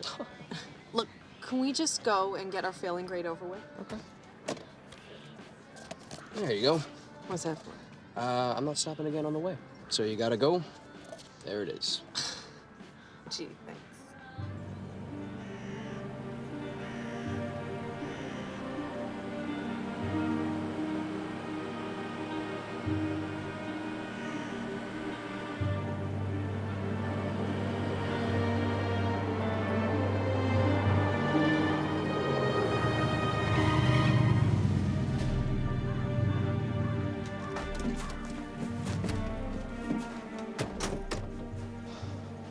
Are you sure this is the right place? This is where Gary said the storms formed. What do you expect to find? Hopefully nothing. Do you see anything? Come on, we can't go chasing every little gust of wind and drop of rain now, can we? Yes, we can, till we can confirm that it wasn't us that caused it.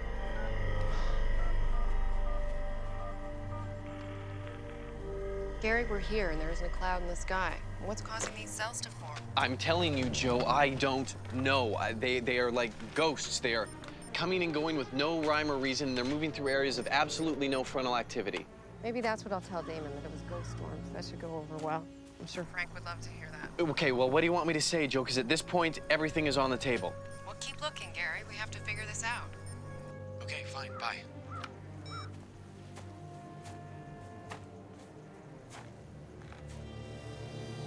What's this?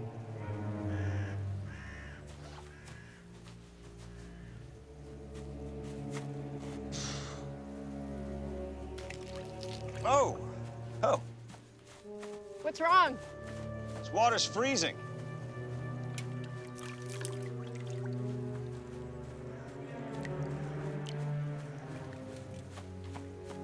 Charlie, give me that. I bet I could make a fortune selling this online. Just give it back. What is this? This is our experiment and the culmination of years of research. Well, I'm sorry that it ended this way. It didn't end. We've got about 1,999 more of them still floating around up there. Why doesn't that sound comforting? What's it do? Hold on, Joe. This is classified information, remember? Oh, you mean this? Finders keepers, man. Hey, come on, we have more important things to do. Look, if something's gone wrong, then it's because we missed it. We need to challenge what we think we know with some fresh outside perspective. Charlie's one of the most brilliant men I've ever known. I agree. You're not helping. Look, we need to think outside of the box, and he could be a zero-gravity thinker. Him, a zero-gravity thinker. Hey, why not? I'm feeling lighter already. Fine, whatever. It's part of a seraph. It's basically a self-propelled, self-sustaining silver iodide generator. Silver iodide, Joe. We've been seeding clouds for 50 years. That's nothing new. Well, to seed clouds, you actually need clouds. Something that's becoming increasingly rare in drought-plagued regions. Well, Joanne's technology first makes the clouds. Then it seeds them. It's revolutionary. But is it incendiary? What? This thing could be a pretty nasty weapon if pointed in the right direction. Mr. Conspiracy. Well, you know, not every government science project is a weapon. Said the blind man to his deaf dog. What? All I'm saying, you can't make something out of nothing. It's not nothing, Charlie. It's water, and the chemical reaction that creates it is sound. So please, let's just fan out and see if any more dropped out of their formation. Oh. Hello? Charlie, it's me. Nora, you're out already. How are you, sweetheart? I'm fine. I told you it was nothing. Just a little shaken up, that's all. Well, that's a relief. Yeah, look, I'm gonna head out of town early. I'm a city girl. Would you like me to take you? No. You should stay. You love this stuff anyway. Good for a new book, no? Unfortunately, I think I wrote this one already. Anyways, make sure you make that interview and I'll meet up with you in LA. You know, I'm not sure that I can. Something's come up. What? It better be the bubonic plague. Charlie, you are going to make that interview. As much as I can't stand this place, it's these small towns that are the foundation of your fan base. Yeah, but Nora... Charlie, promise me. I set your alarm, 6 p.m. I promise. Bye, Nora.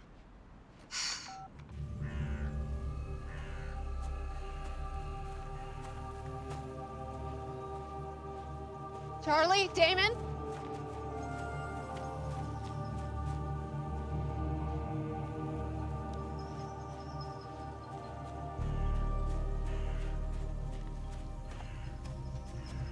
Oh, boy. He's blue. It's really bad. He's frozen solid. This is silver poisoning. He's pumped full of silver iodide. Any idea how this happened? Okay. This is enough. Let's just...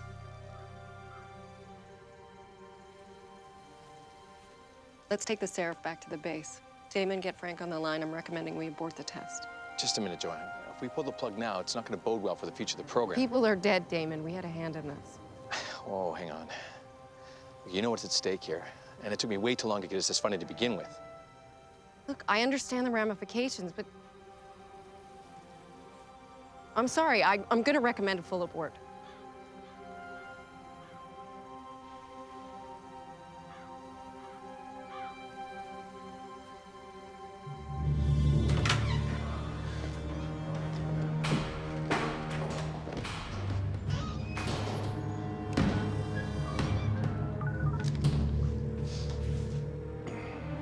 Hey, Frank.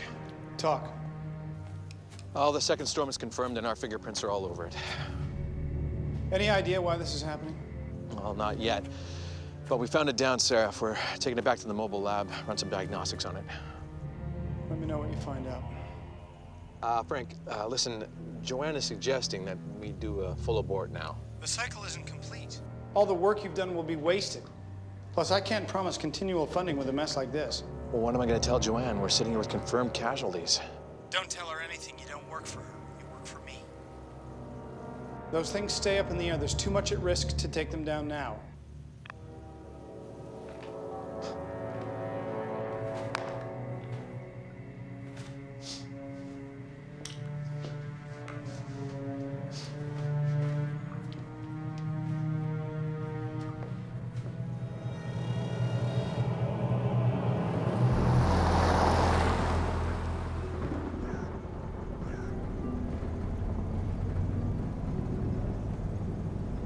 To go. Eric. Oh my God. What was that, a tornado? I'm gonna film it. Wait, you're gonna what? I'm gonna shoot it.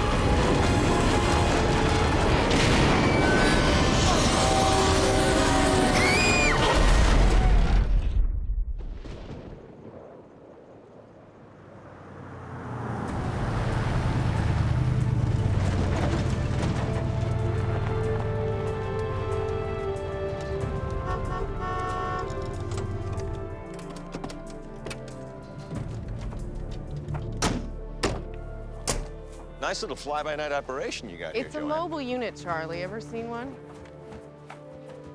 Sir? Here. Gary, this... Bill! Yeah. Oh, get this plugged in right away. Hey, you got it. Gary, this... Yeah, I know who this is. Hi. Hello? I have work to do. What's eating him? He's a little busy right now. Not everyone's a fan.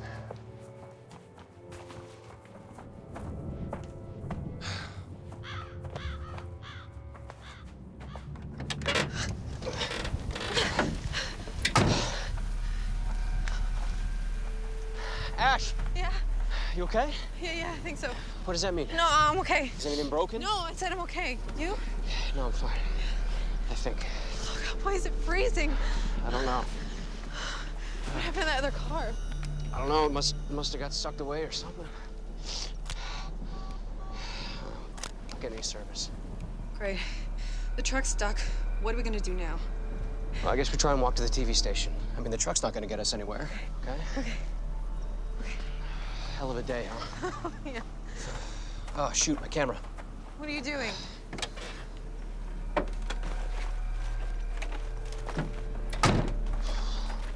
Hey, do you remember the last time a confirmed twister hit this area? 10 minutes ago? No, before that. No. How's never?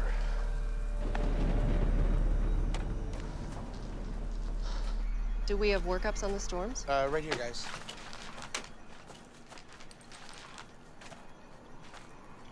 Have we mapped them yet? Everything's right there, Joe. No, she means if you started to profile it. Excuse me? She's looking for a pattern, Gary. Okay, can someone please tell the fiction writer not to tell me how to do my job?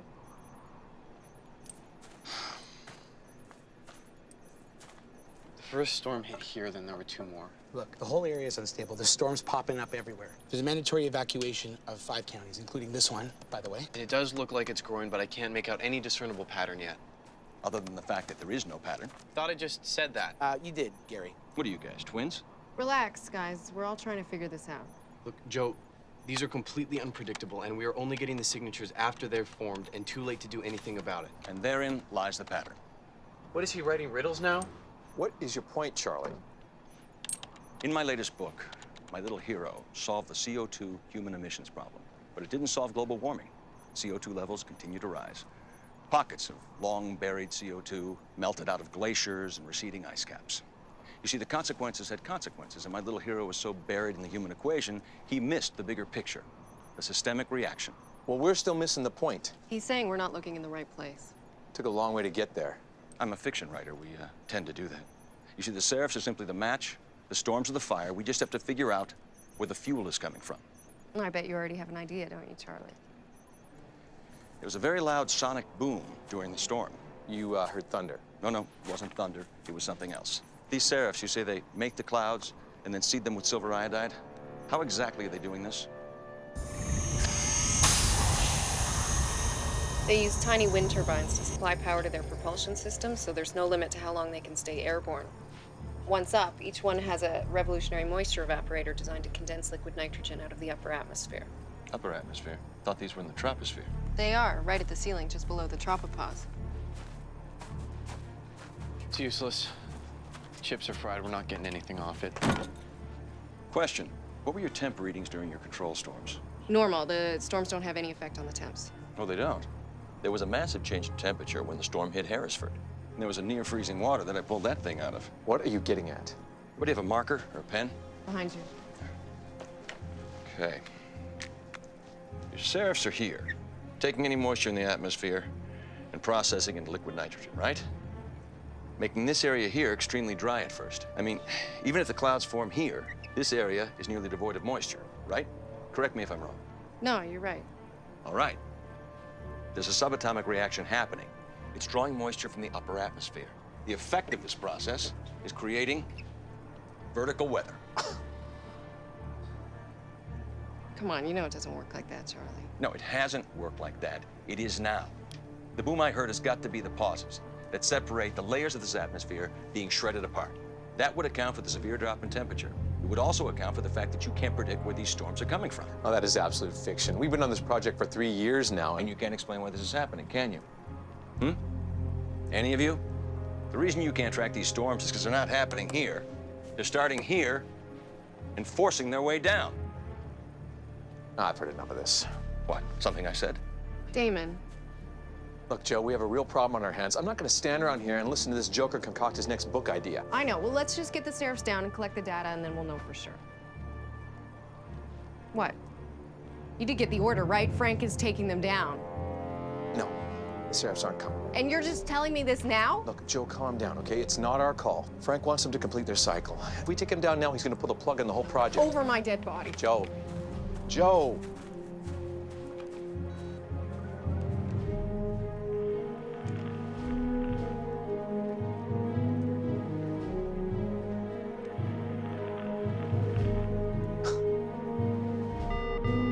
Sir, I have Joanne Dyson on the line for you.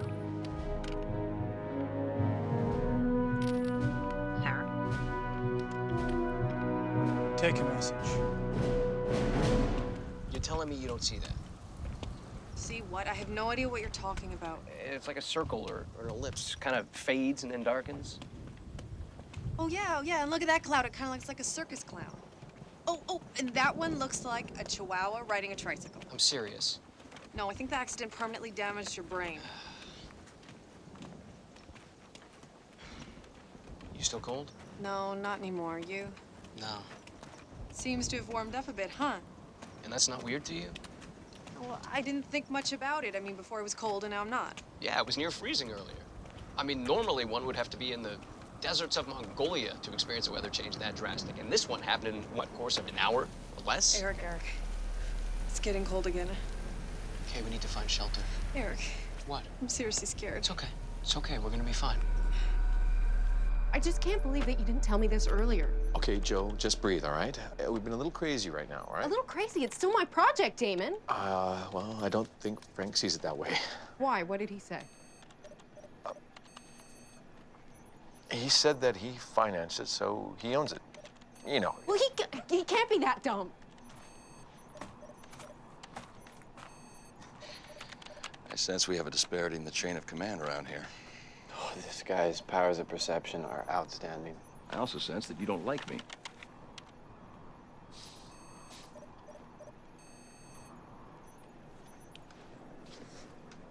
You stole my idea. I what? You stole his idea. Your book, your novel, your bestseller, that was my idea. You stole it. What on God's green earth are you talking about? Gary was working on a wonderful book about the rising CO2 levels. So? So, well, You stole it! And penned it off as your own. I'm completely lost here, fellas. Gary, are we still linked with the Seraphs?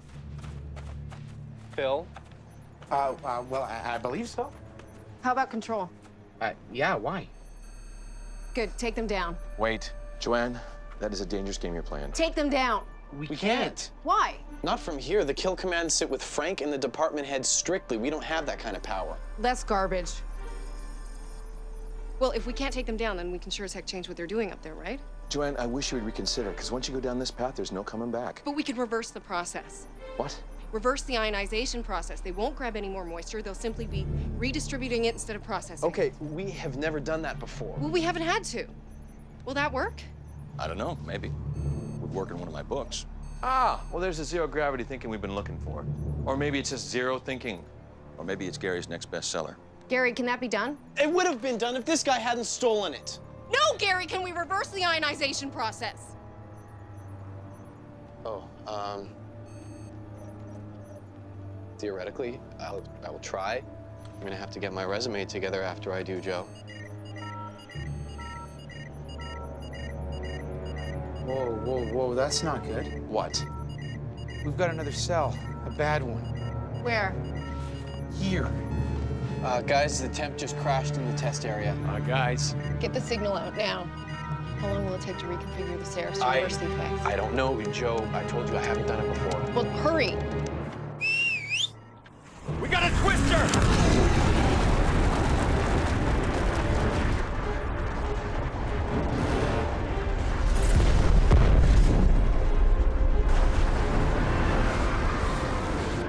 Man, that is coming straight for us.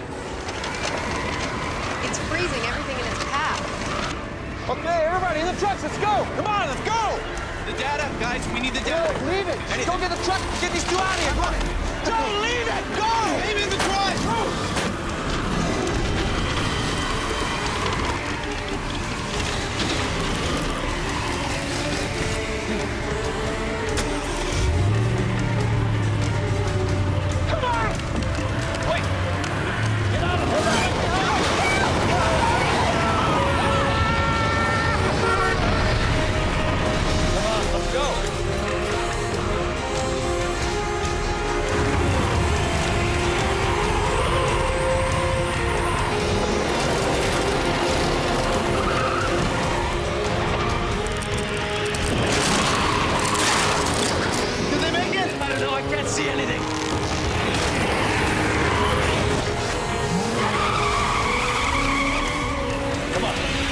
Safe in the culvert.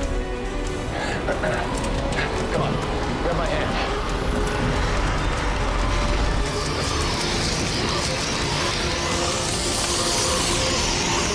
Hug me.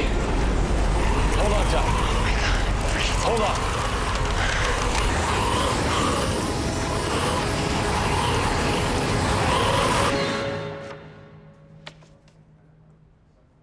How long ago was this? Half hour, sir. Have you tried making contact? Yes. But hard lines are out, and cell towers must be down. I'm having trouble getting through. And we've lost all visuals. Okay, here's what I want you to do. I want to fly over within the next hour. If we can't find out what's going on from the ground, maybe we can from the air.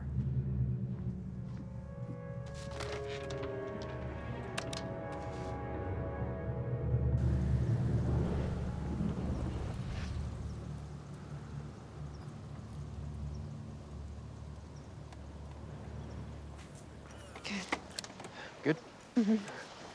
I just don't understand it. I mean, what could be causing this? Government testing. Come on. No, I'm serious. Government's been trying to control the weather for years. No, this doesn't look like control. This looks more like out of control. I said trying. Oh, hell, China does it all the time. You know, the last year, Russia accused China of stealing their rain. They almost went to war over it. Wait, China and Russia at war? No, now you're starting to sound like Charlie Price. Oh, hey, you know, maybe we better burn this tape so the U.S. doesn't end up going to war with Canada, huh? It's possible. No, it's not possible. What's possible is us failing this class. Well, what if we change the assignment? Okay, we get to the TV station, we take the footage, cut together a piece. I mean, you see it all the time on the news. You're covering one story, something else happens, boom. No?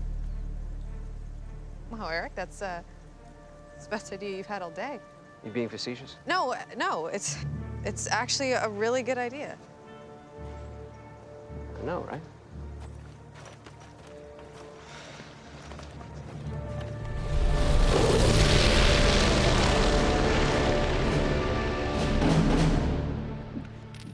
Sir, the plane will be over the target area in 2 hours. What about FSF? Have you been able to reestablish contact? No, the storms are growing and they've wreaked havoc on local communications. And the Seraphs? 18 hours and counting. It's good.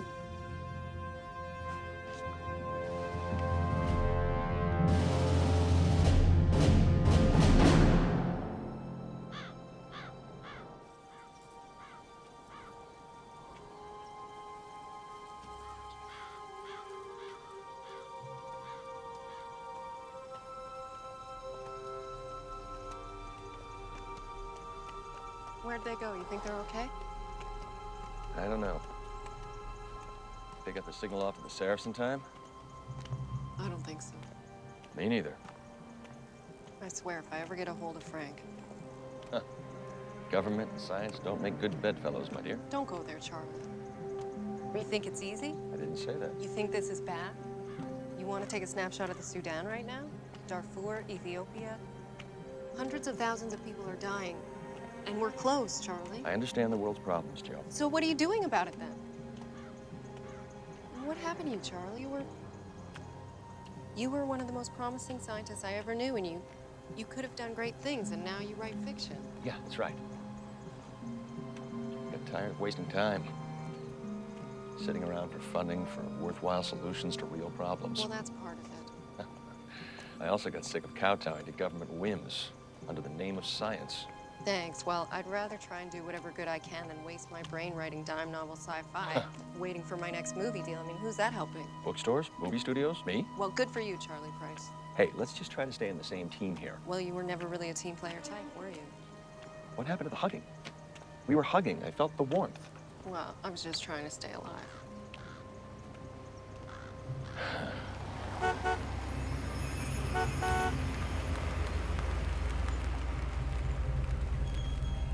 Hey. Are you all right? Yeah, how about you two? Where's Phil?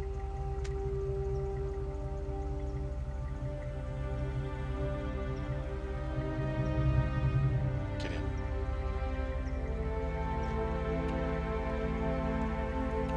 Get in.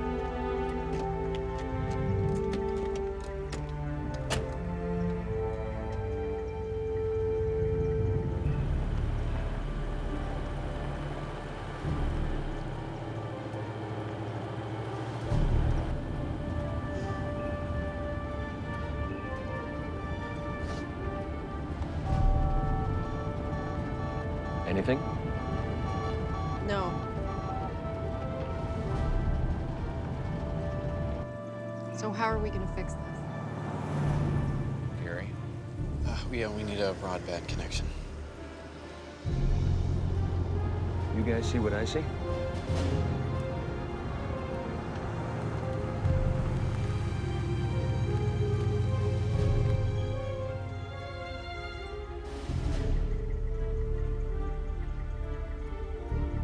I'm not hungry. No, Gary. It means the Wi-Fi. Oh, yeah, it's probably worth a shot.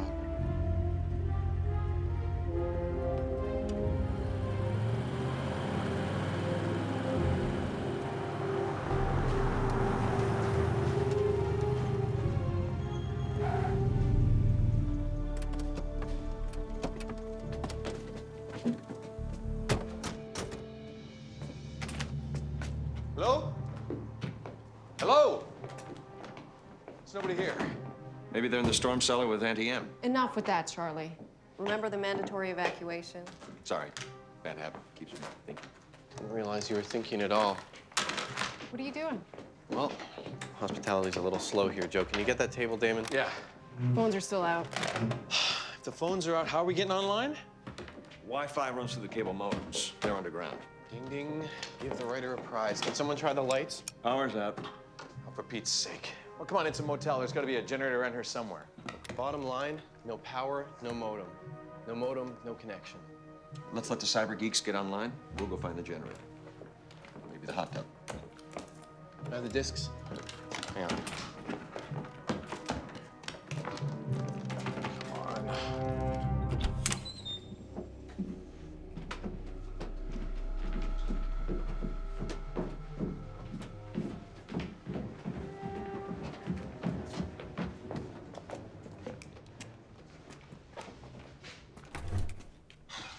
I'm sure there's some keys back.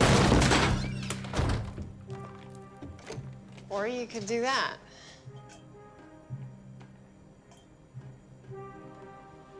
Generator. I'm telling you, you can't write it better than this. Cyber geeks. What? Well, the cyber geeks.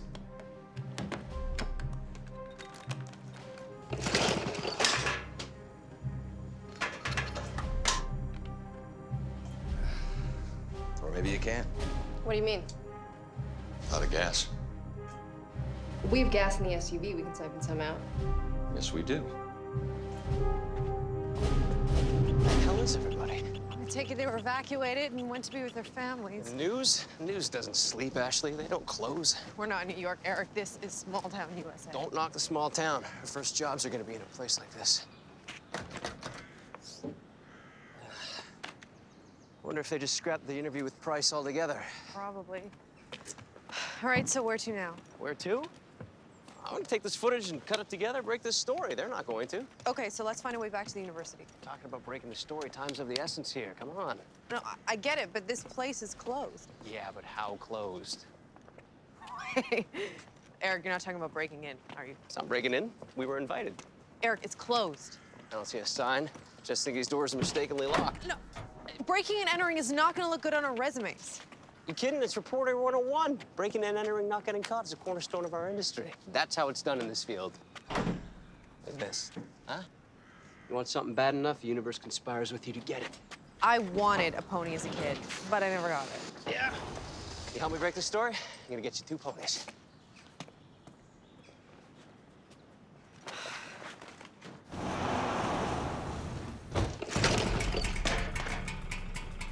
And the Lord said, Let there be light.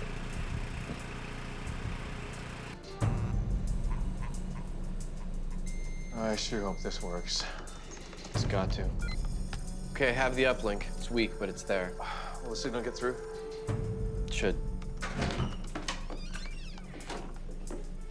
Gary, pull up the Doppler for me.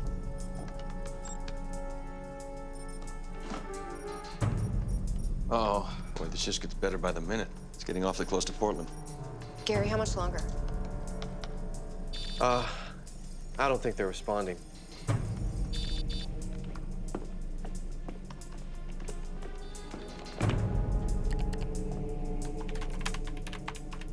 What are you doing?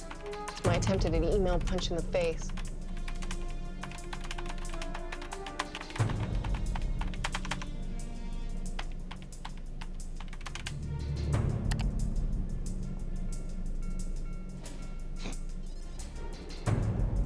feel? I'll feel better when this is over.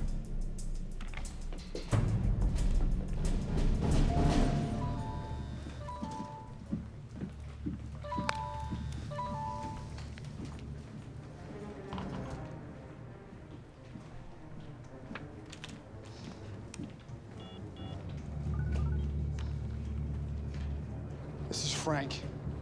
Where's that plane? Well, I need some kind of visual. We're flying blind here. Radar shows target is strong visibility in that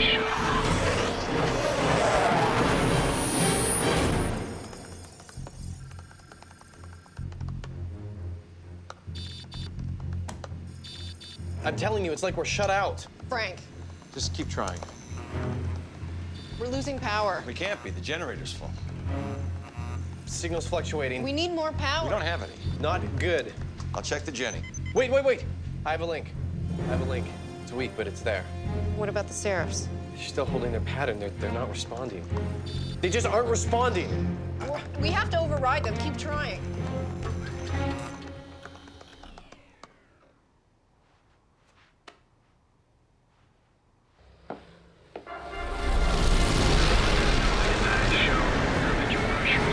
pressure is dropping. Stopper to cutoff. Stall.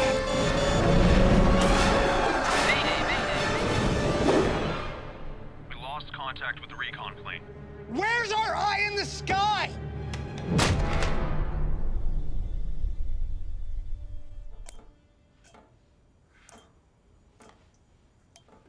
Like I said, you can't write it any better than this. The tank's cracked. Even I can't fix it. Well, we're running out of time. The Seraphs weren't responding. Is that what you're telling me, Damon, that Frank locked us out? That's where my money is. Well, it's a possibility, but the connection was weak. I mean, the signal could have been jumbled in the transmission, maybe coming from another source, and the Seraphs just, well, ignored it. So now these things are artificially intelligent? No, that's not what I'm saying. I'm saying I need a solid signal. I need some sort of satellite uplink that isn't land-based. And what about Frank? What if he did lock us out? Well, then it's useless. No, of course it's not. I mean, even if he did, I can get in there, I can hack it. He can't keep me out. What are you thinking? Look, we can't even get a phone line to work. We're in the middle of nowhere. Where do you suggest we find a satellite feed?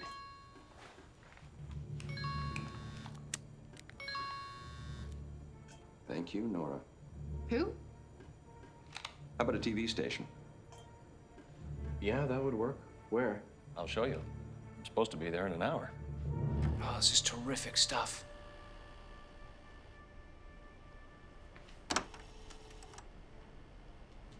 Oh, this footage is priceless. How's the piece coming? Here, how's this sound? What was supposed to be a day following the controversial author Charlie Price quickly turned into a harrowed, real-life struggle for survival as the very disasters that his latest novel fictionalizes materialized in a small town with fatal consequences. That's not bad. Needs some finesse, though. Like what? I don't know, materializes and fictionalizes right next to each other. Sounds kind of weird. Yeah, it's kind of a mouthful, right? Yeah, and then you throw in consequence, kind of sounds like a thesaurus soup. Yeah, a what? You know what I mean, just dumb it down a bit.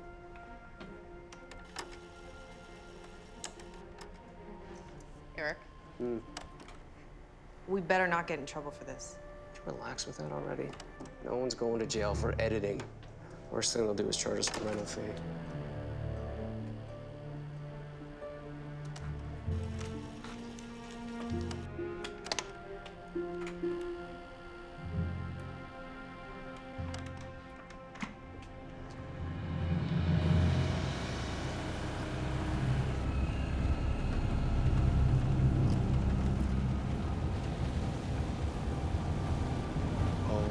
Gosh.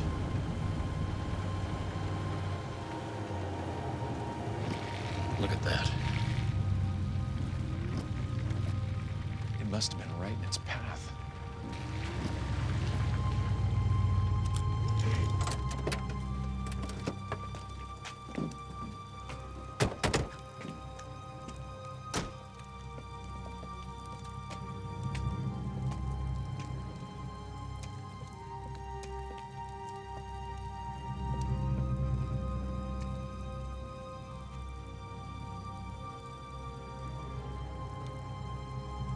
Hello?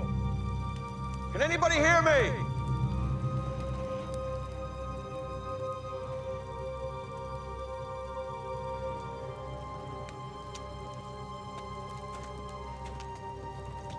Can anyone hear me?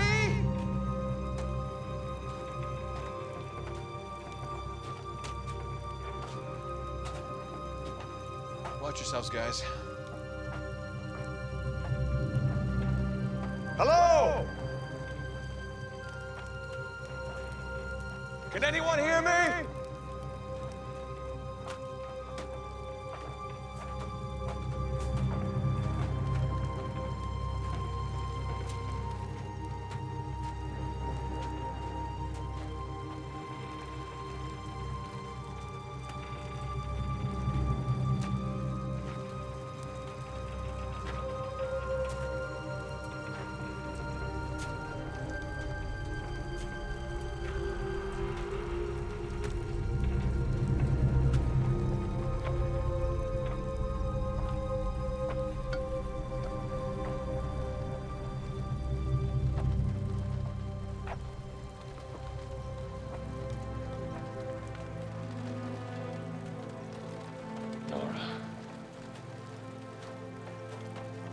Nora.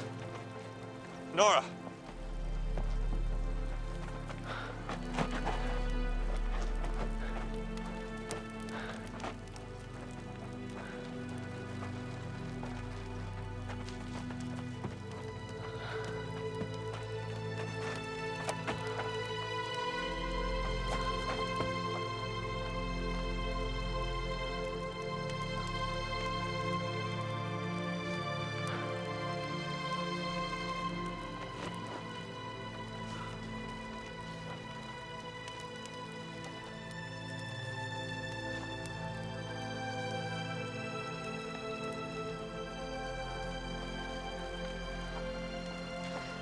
Joanne.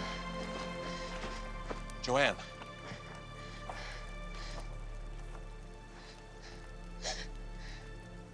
How did this get so out of control? We're supposed to be saving lives.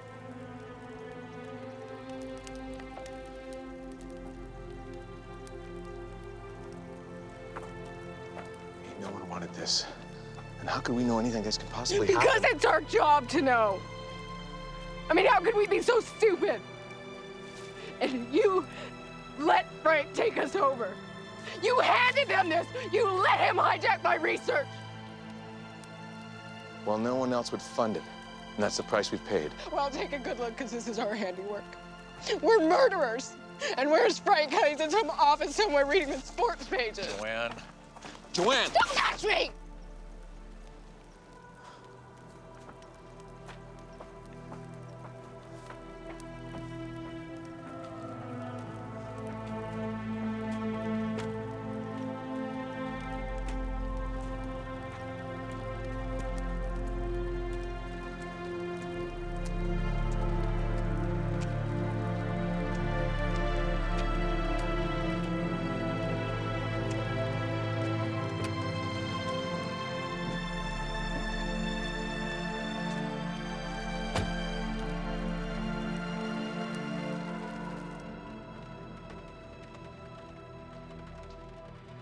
I'm sorry, Charlie.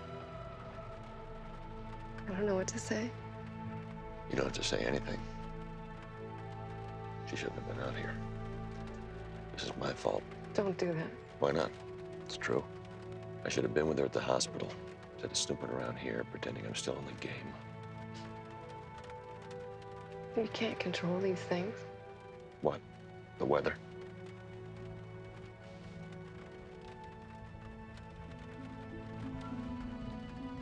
I'm sorry, Joe, that was wrong. No, you're right.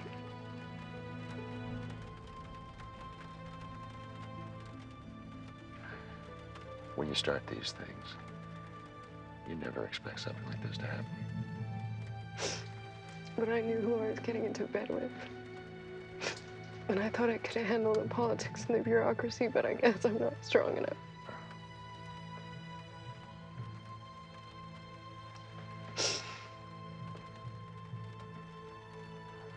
Damon may act like he can, but deep down, I don't think he can stomach it either. And Gary's just a boy genius in a big world.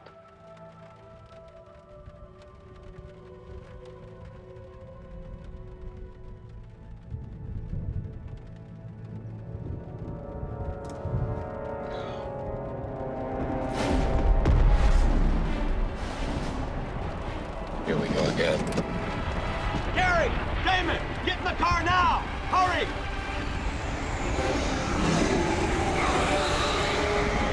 Come on, let's go!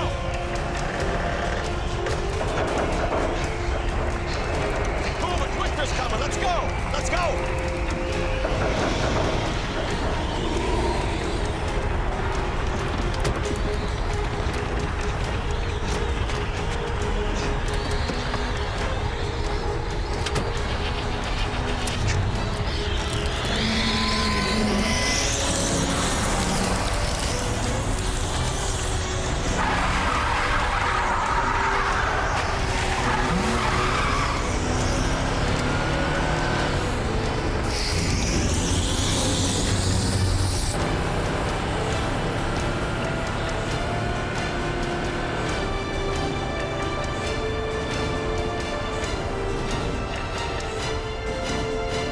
Sir, we're not sure yet what happened to the plane. Right now, it's what Intel is calling vertical weather. Yes, sir, vertical weather. They're not sure, but it's definitely not the Seraphs.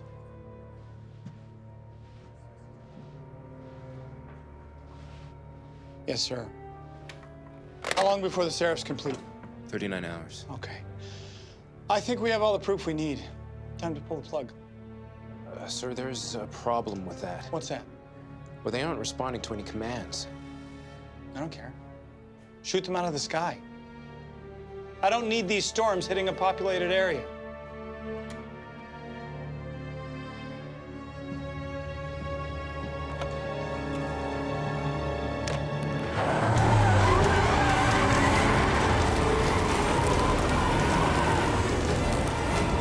These things are all over the place. Whoa. Oh, man. My God.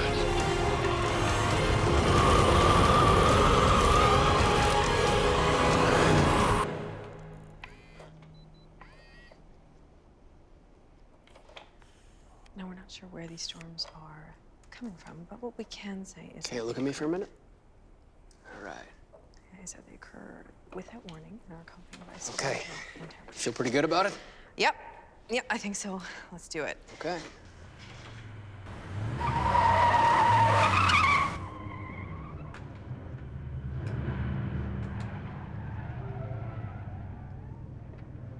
Uh-oh.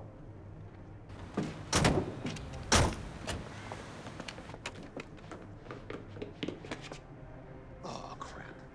We got company. Hide.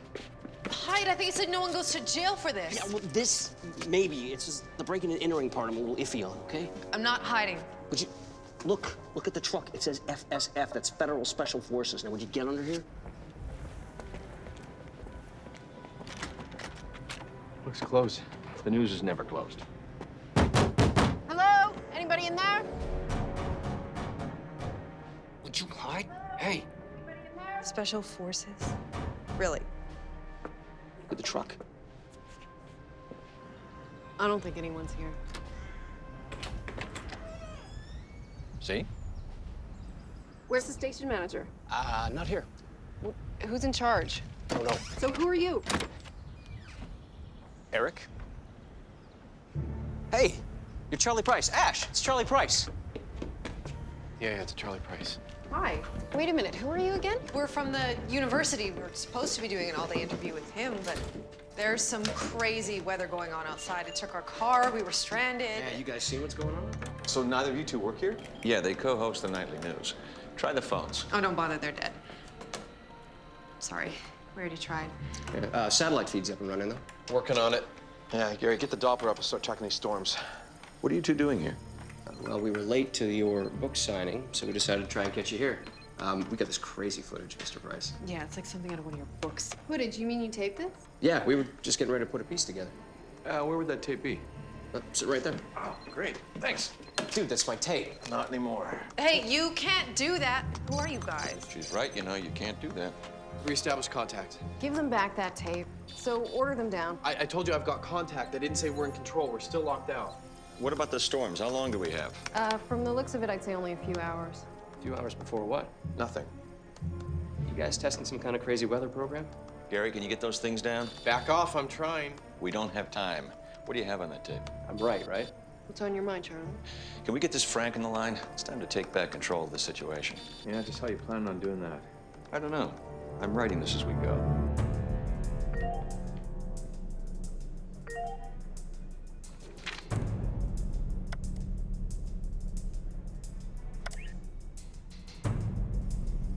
Thank God you're alive. We've been trying to reestablish contact. We're not all alive, Frank. People are dead. Phil is dead. And Frank, if our calculations are correct, in about 2 hours, massive storms are going to hit Portland and Seattle, and a lot more could die. Yes, we know. You know. When we lost contact, we tried to abort, but we couldn't. So what are you doing about it, Frank? Relax, Joe. We have ordnance on the way to take them out now. I understand you've been through hell and back, but we have no choice. We have to terminate the project in its entirety. I'm sorry, Joe, Damon. I know how hard you worked. We'll talk about this when it's over. Oh, it's over. He's hiding something.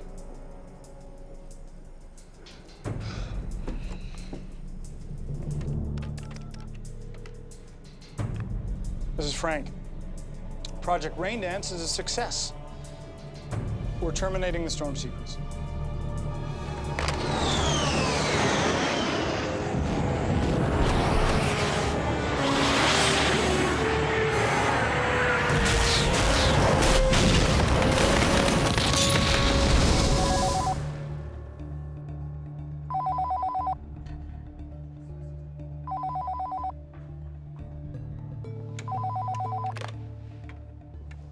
Yeah. Yeah, it's done.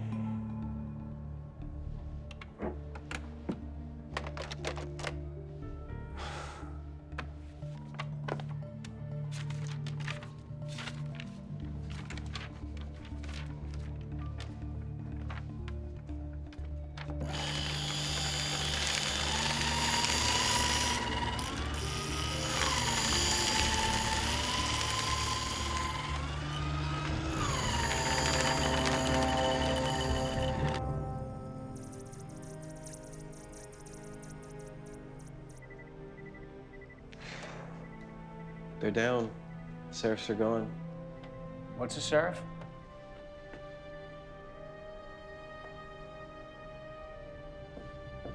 You okay? That's a stupid question. I was close, Charlie. I know. I just feel like I'm back at square one. So much time wasted. It wasn't wasted. You made great strides. You advanced the field. You're gonna do great things, Joanne. But I should have known better, right? Not necessarily. You know, as bad as this is, Charlie, no matter what you think of me, the reality is progress doesn't fund itself. No, it doesn't, does it? Question is this progress? Well, what do you mean? Frank didn't lock you out as a precaution or as a safety measure. He wanted to see something. He wanted to see how powerful these storms would get. They used you. They hijacked your research, and they used both of you.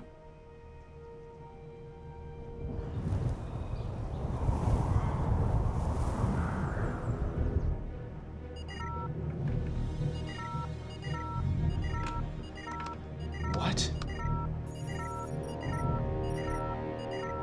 It's not breaking up. What do you mean? How can that be? It's actually getting worse. And it's headed straight for Portland.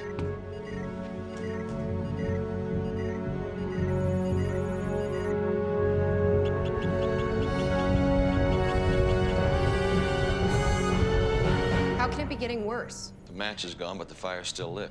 The reaction is perpetuating itself. That's outrageous. The serifs are down, the storms are going to burn themselves out. And if it doesn't? How could they not? What are you talking about, Charlie? What do you mean if it doesn't? The eye of Jupiter. What? Oh, brace yourselves, people. The writer's cracking another can of zero gravity. I don't care what you think. This storm won't dissipate. The eye of Jupiter has lasted 300 years. It draws its power source much like the ones you've created. If I'm wrong, this storm dies out. If I'm right, we could have stopped something that's gaining the momentum to kill thousands, maybe millions of people. We took down the Seraphs, Charlie. Guys, I hate to add to the sense of panic here, but these storms are rapidly gaining in size.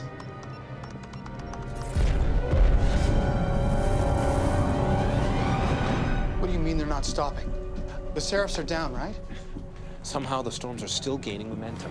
This isn't over. It's Frank again. The cells have gotten worse. How is this possible? We're just trying to figure that out right now. I'm offering all the help I can give. I just need to know what that is. Would have been nice a few hours ago. Hey, Frank. Eric here. You know, in the critically acclaimed book Ionosphere, these mercenaries take over Hart. And they shoot holes in the ozone. It was pretty cool.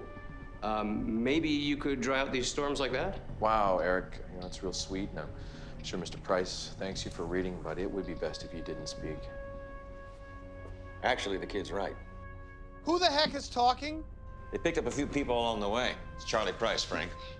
The author? No, the Tin Man. Look, theoretically, that's what we should do. Heat up the upper atmosphere. That would expand the upper air masses to a point where we could cut off the power source completely. This just keeps getting crazier by the second. Is that possible, Joanne?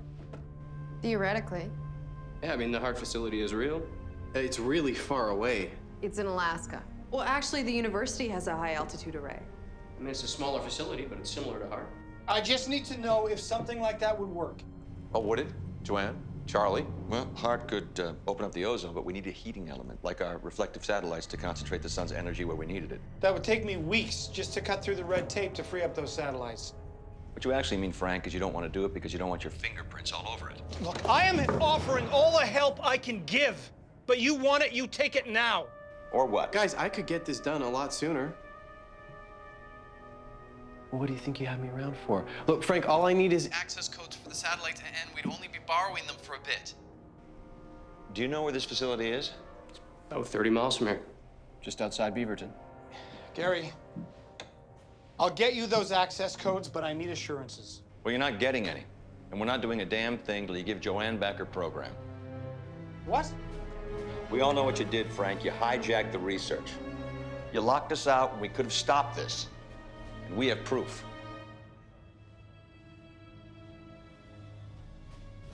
How long before the full brunt of those storms reaches the major cities? About an hour. He's right. That's what we're looking at. What are my assurances? None. But you don't have a choice, do you? Because if you did, you would have taken it already. All right. I'll give you what you want. Just stop those things.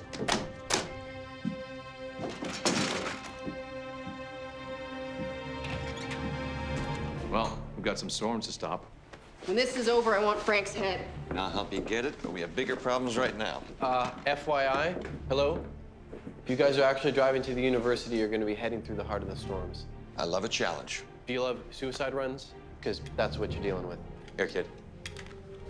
You two, you know how to work the TV equipment? Yep. Yeah. Send out a storm warning. Get that footage out. Contact as many stations as you can. Tell people to stay inside, take shelter. All right, let's let the sky on fire.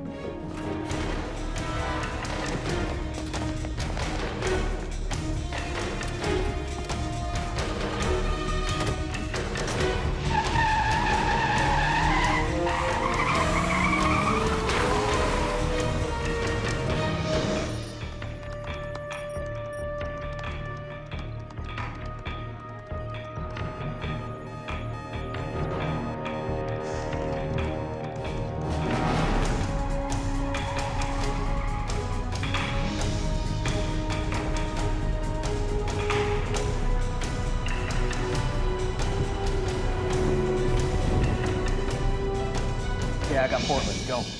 This is KJRX. We've been hit by a massive storm cell. Several twisters tore through town, razing buildings and leaving many dead.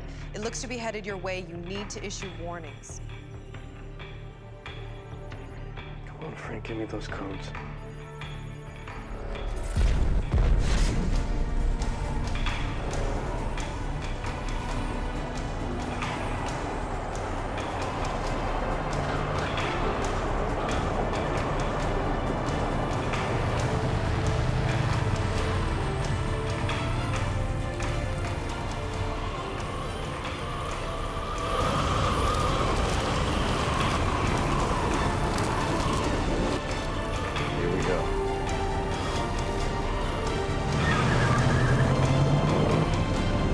Ever tell you you're a beautiful woman, Joanne Dyson?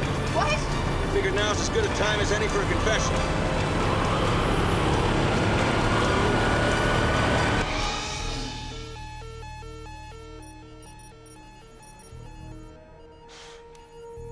Come on, Frank, give me the codes.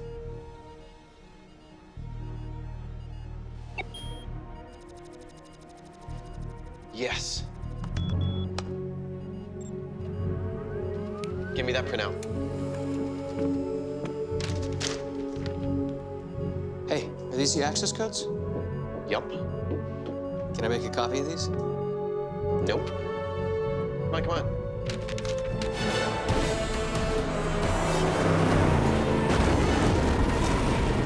Damn it! They're all around us. What do? We've got to stop. Better buckle up. What are you going through it? We can't do that. We can. We just need to shoot through at the right angle. It'll shoot us through like a slingshot. Are you crazy? You're just figuring that out? That's not gonna work. You guys have got to read more. In my book, Mach 10, I researched the physics. It's called the moment of inertia. I just need the right speed. Hang on.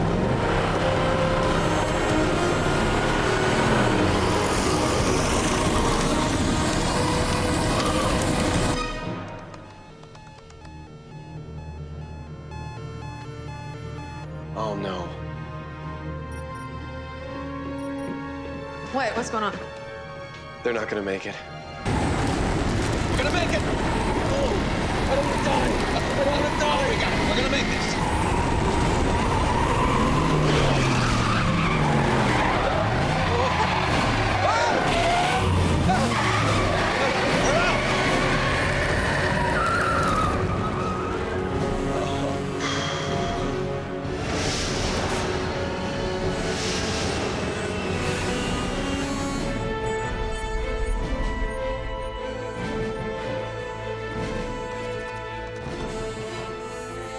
Hello, beautiful. All right, let's play.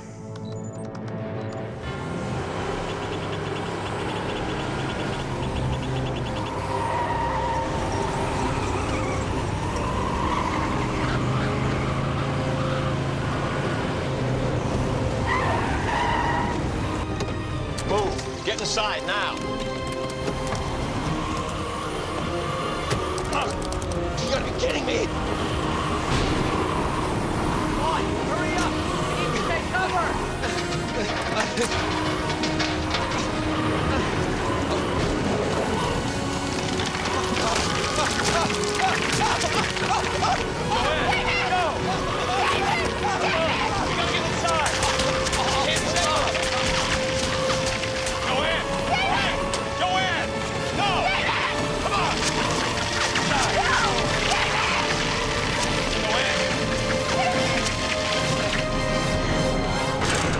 There's nothing we can do. All we can do is stop this from happening.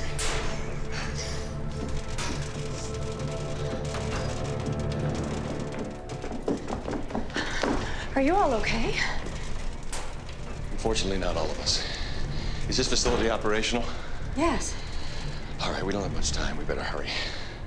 I knew you were coming. I'm just not sure what you need. Short version. What you're seeing are cyclonic storms drawing their power from the upper atmosphere.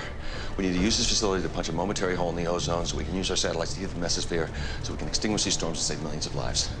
Are you getting the picture? Control room is this way.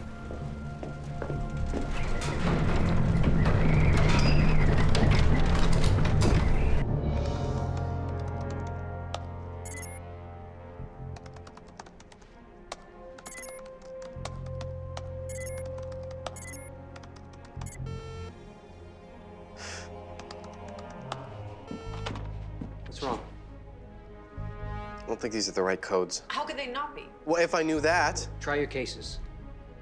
My what? Your cases. It could be case sensitive. Try your cases. It happens to me all the time. Okay, you know what? Why don't you just go back to your little corner there? Okay, look, dude, I'm just trying to to hang. okay? Take a hike. All right.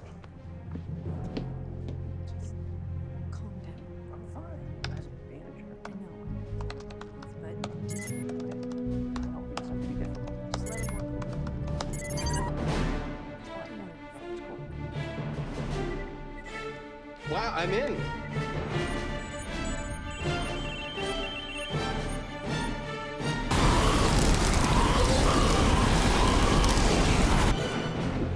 How long to power up the array? Not long. What's your plan? Need to wedge open the ozone.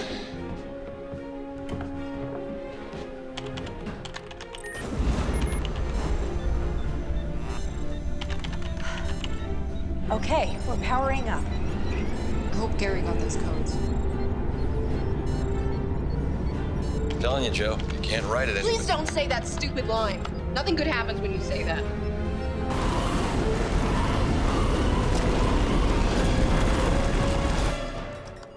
You have to hurry, Gary. We're getting reports of massive storms over the cities. And one of them's over Hart. Well, no one's gonna be waiting on me. Well, you did it? Oh, yeah. Yeah? Dude, good stuff.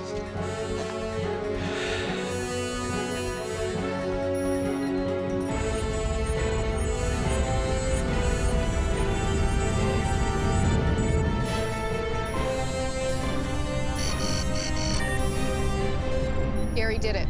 We have 3 minutes until the satellites are in place. Good. We'll be at full power by then. Let's just hope the storm doesn't freeze the array.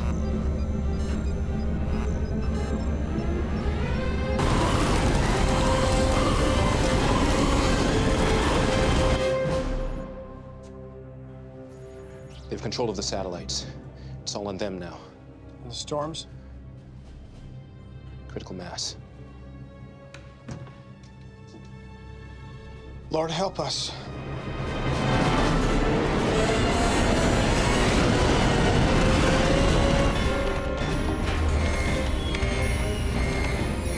What is that? It's what I was afraid of. We just went to generator power. Not another generator. Is it enough to power the array? It should be.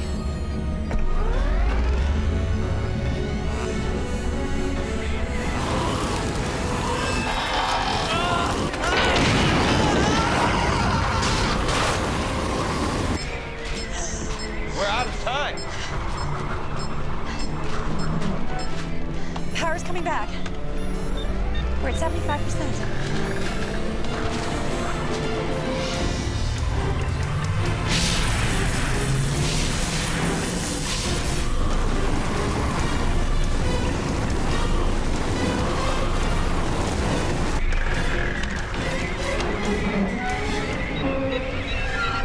We're at 85%.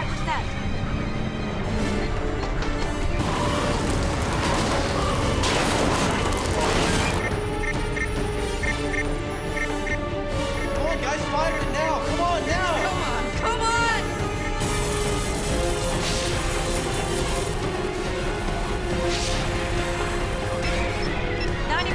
Almost there! It's now or never. Fire it!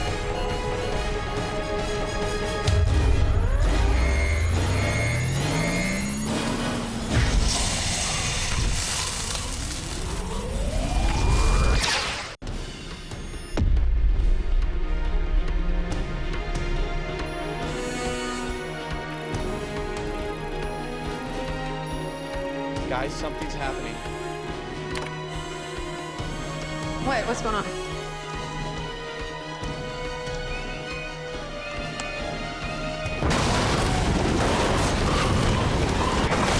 This facility wasn't built for this!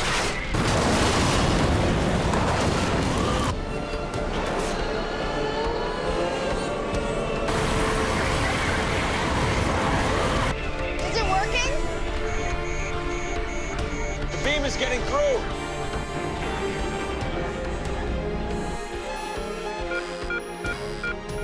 Yes.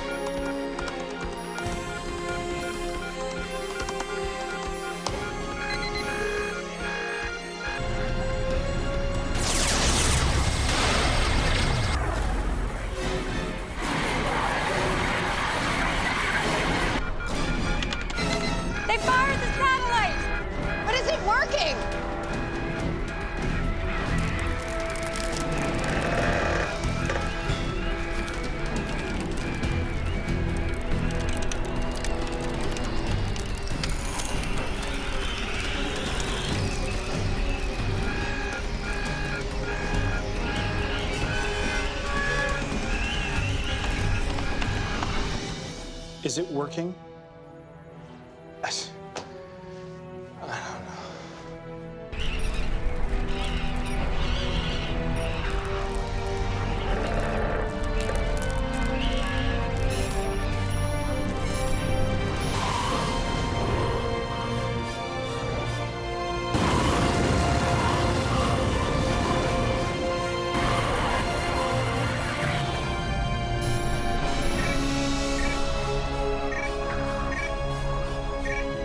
They're dying out.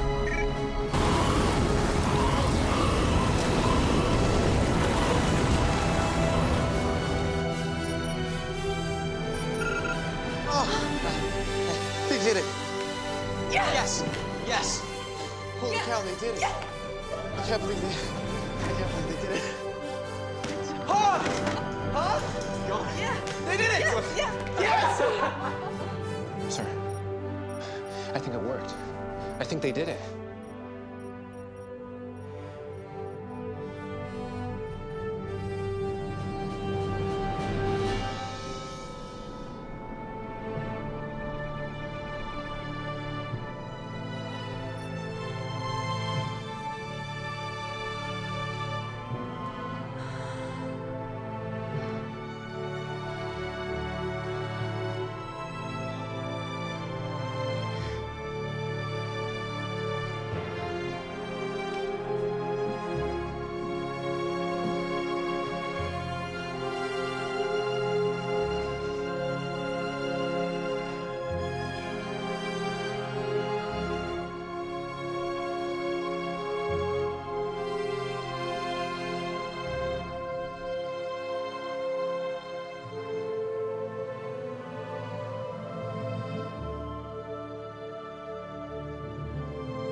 Here they are. So it was you. I told you it was Charlie.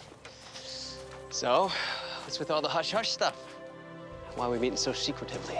You said your assignment was a day in the life of Charlie Price. Yeah, it was. What do you say we do something better? Yeah, absolutely. What's on your mind? You ready for this? I guess so. Ready as I'm ever gonna be. You know, after this, I'm gonna have to go back to being your research assistant. I should be so lucky. Set up the camera.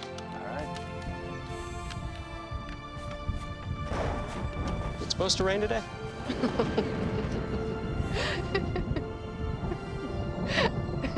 No, Charlie, you can't write it any better than this. Hey, I didn't say it.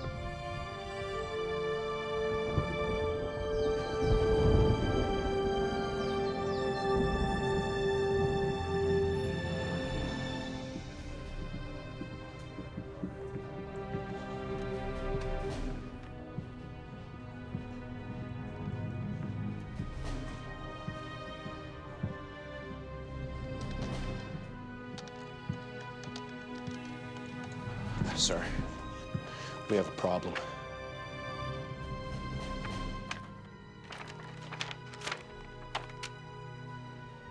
Why do I care about this? Because copies were sent to the Senate Investigation Committee.